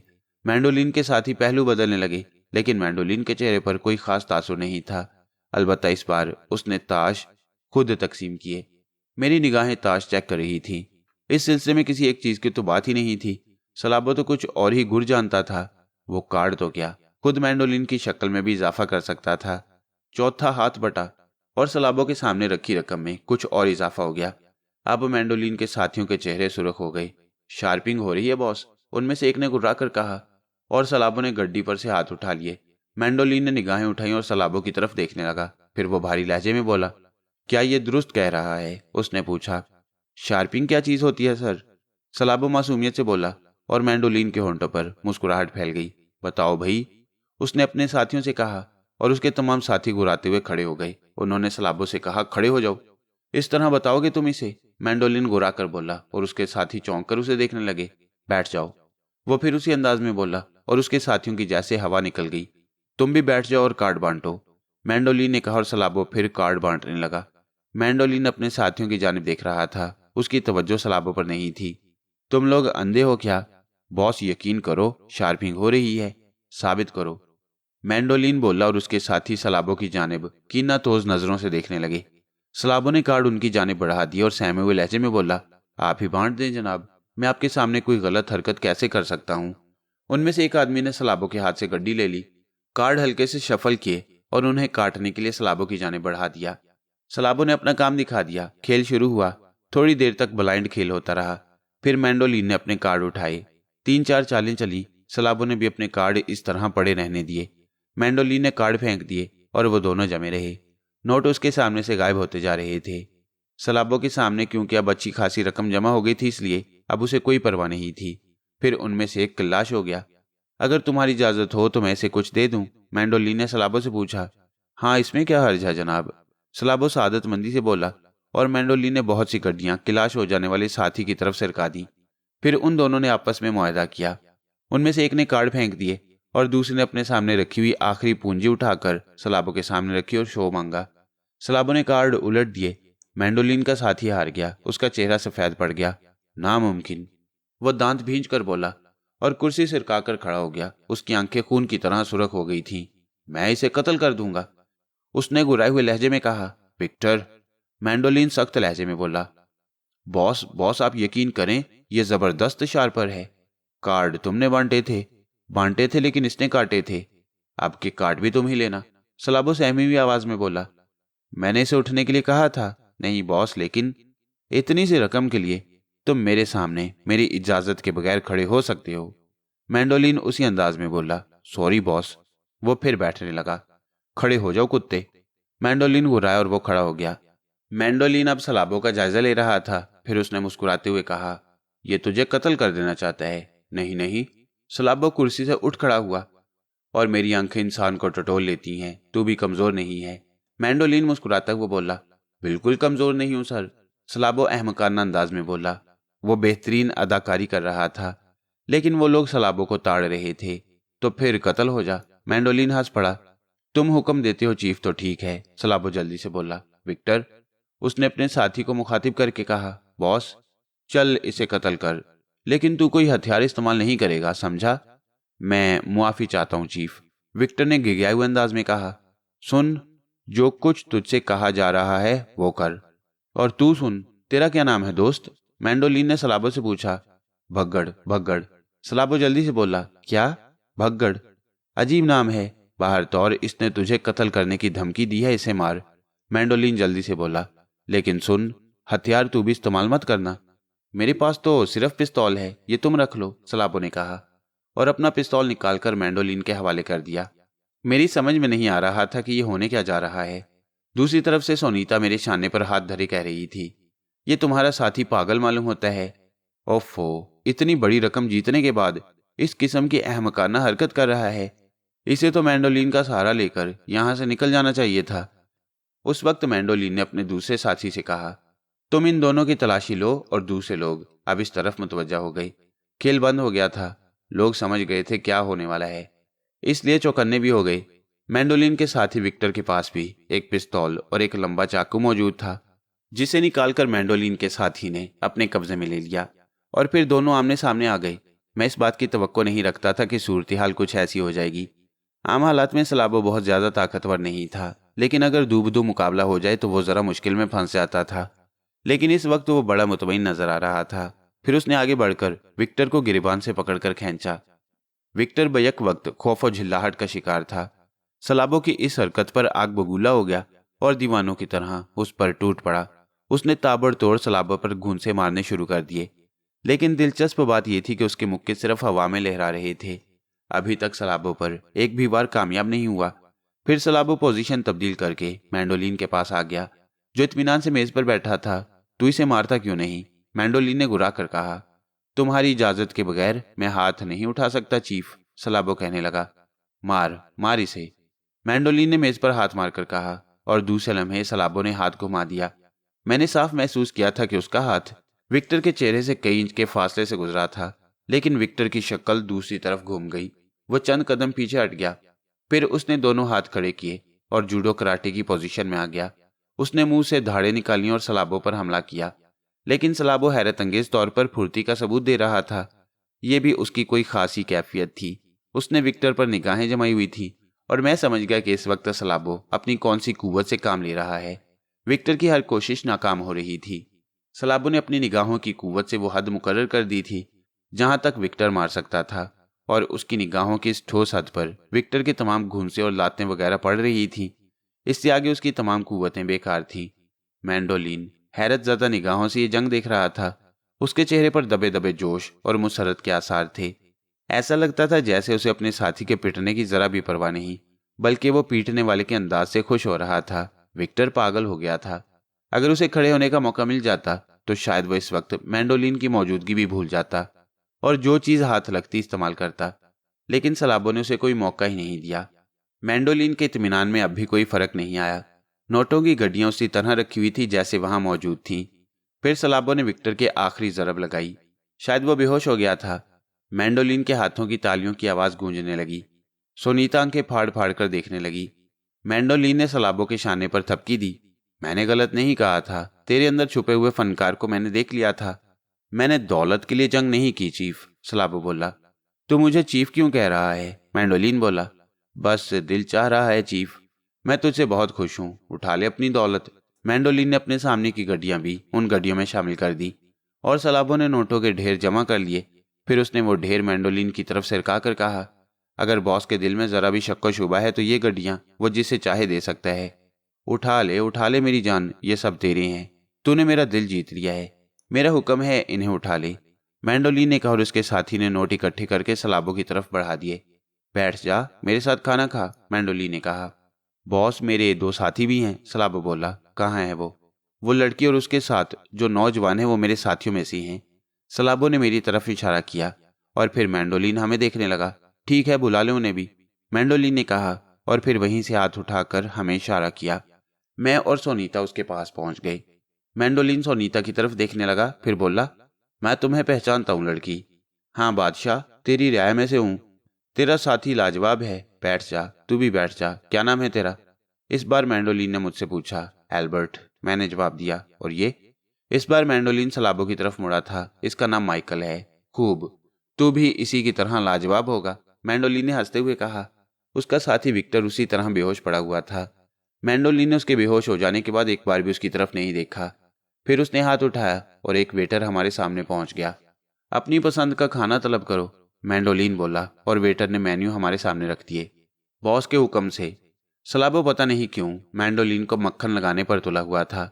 थोड़ी देर के बाद खाना आ गया और हमारे सामने रख दिया गया।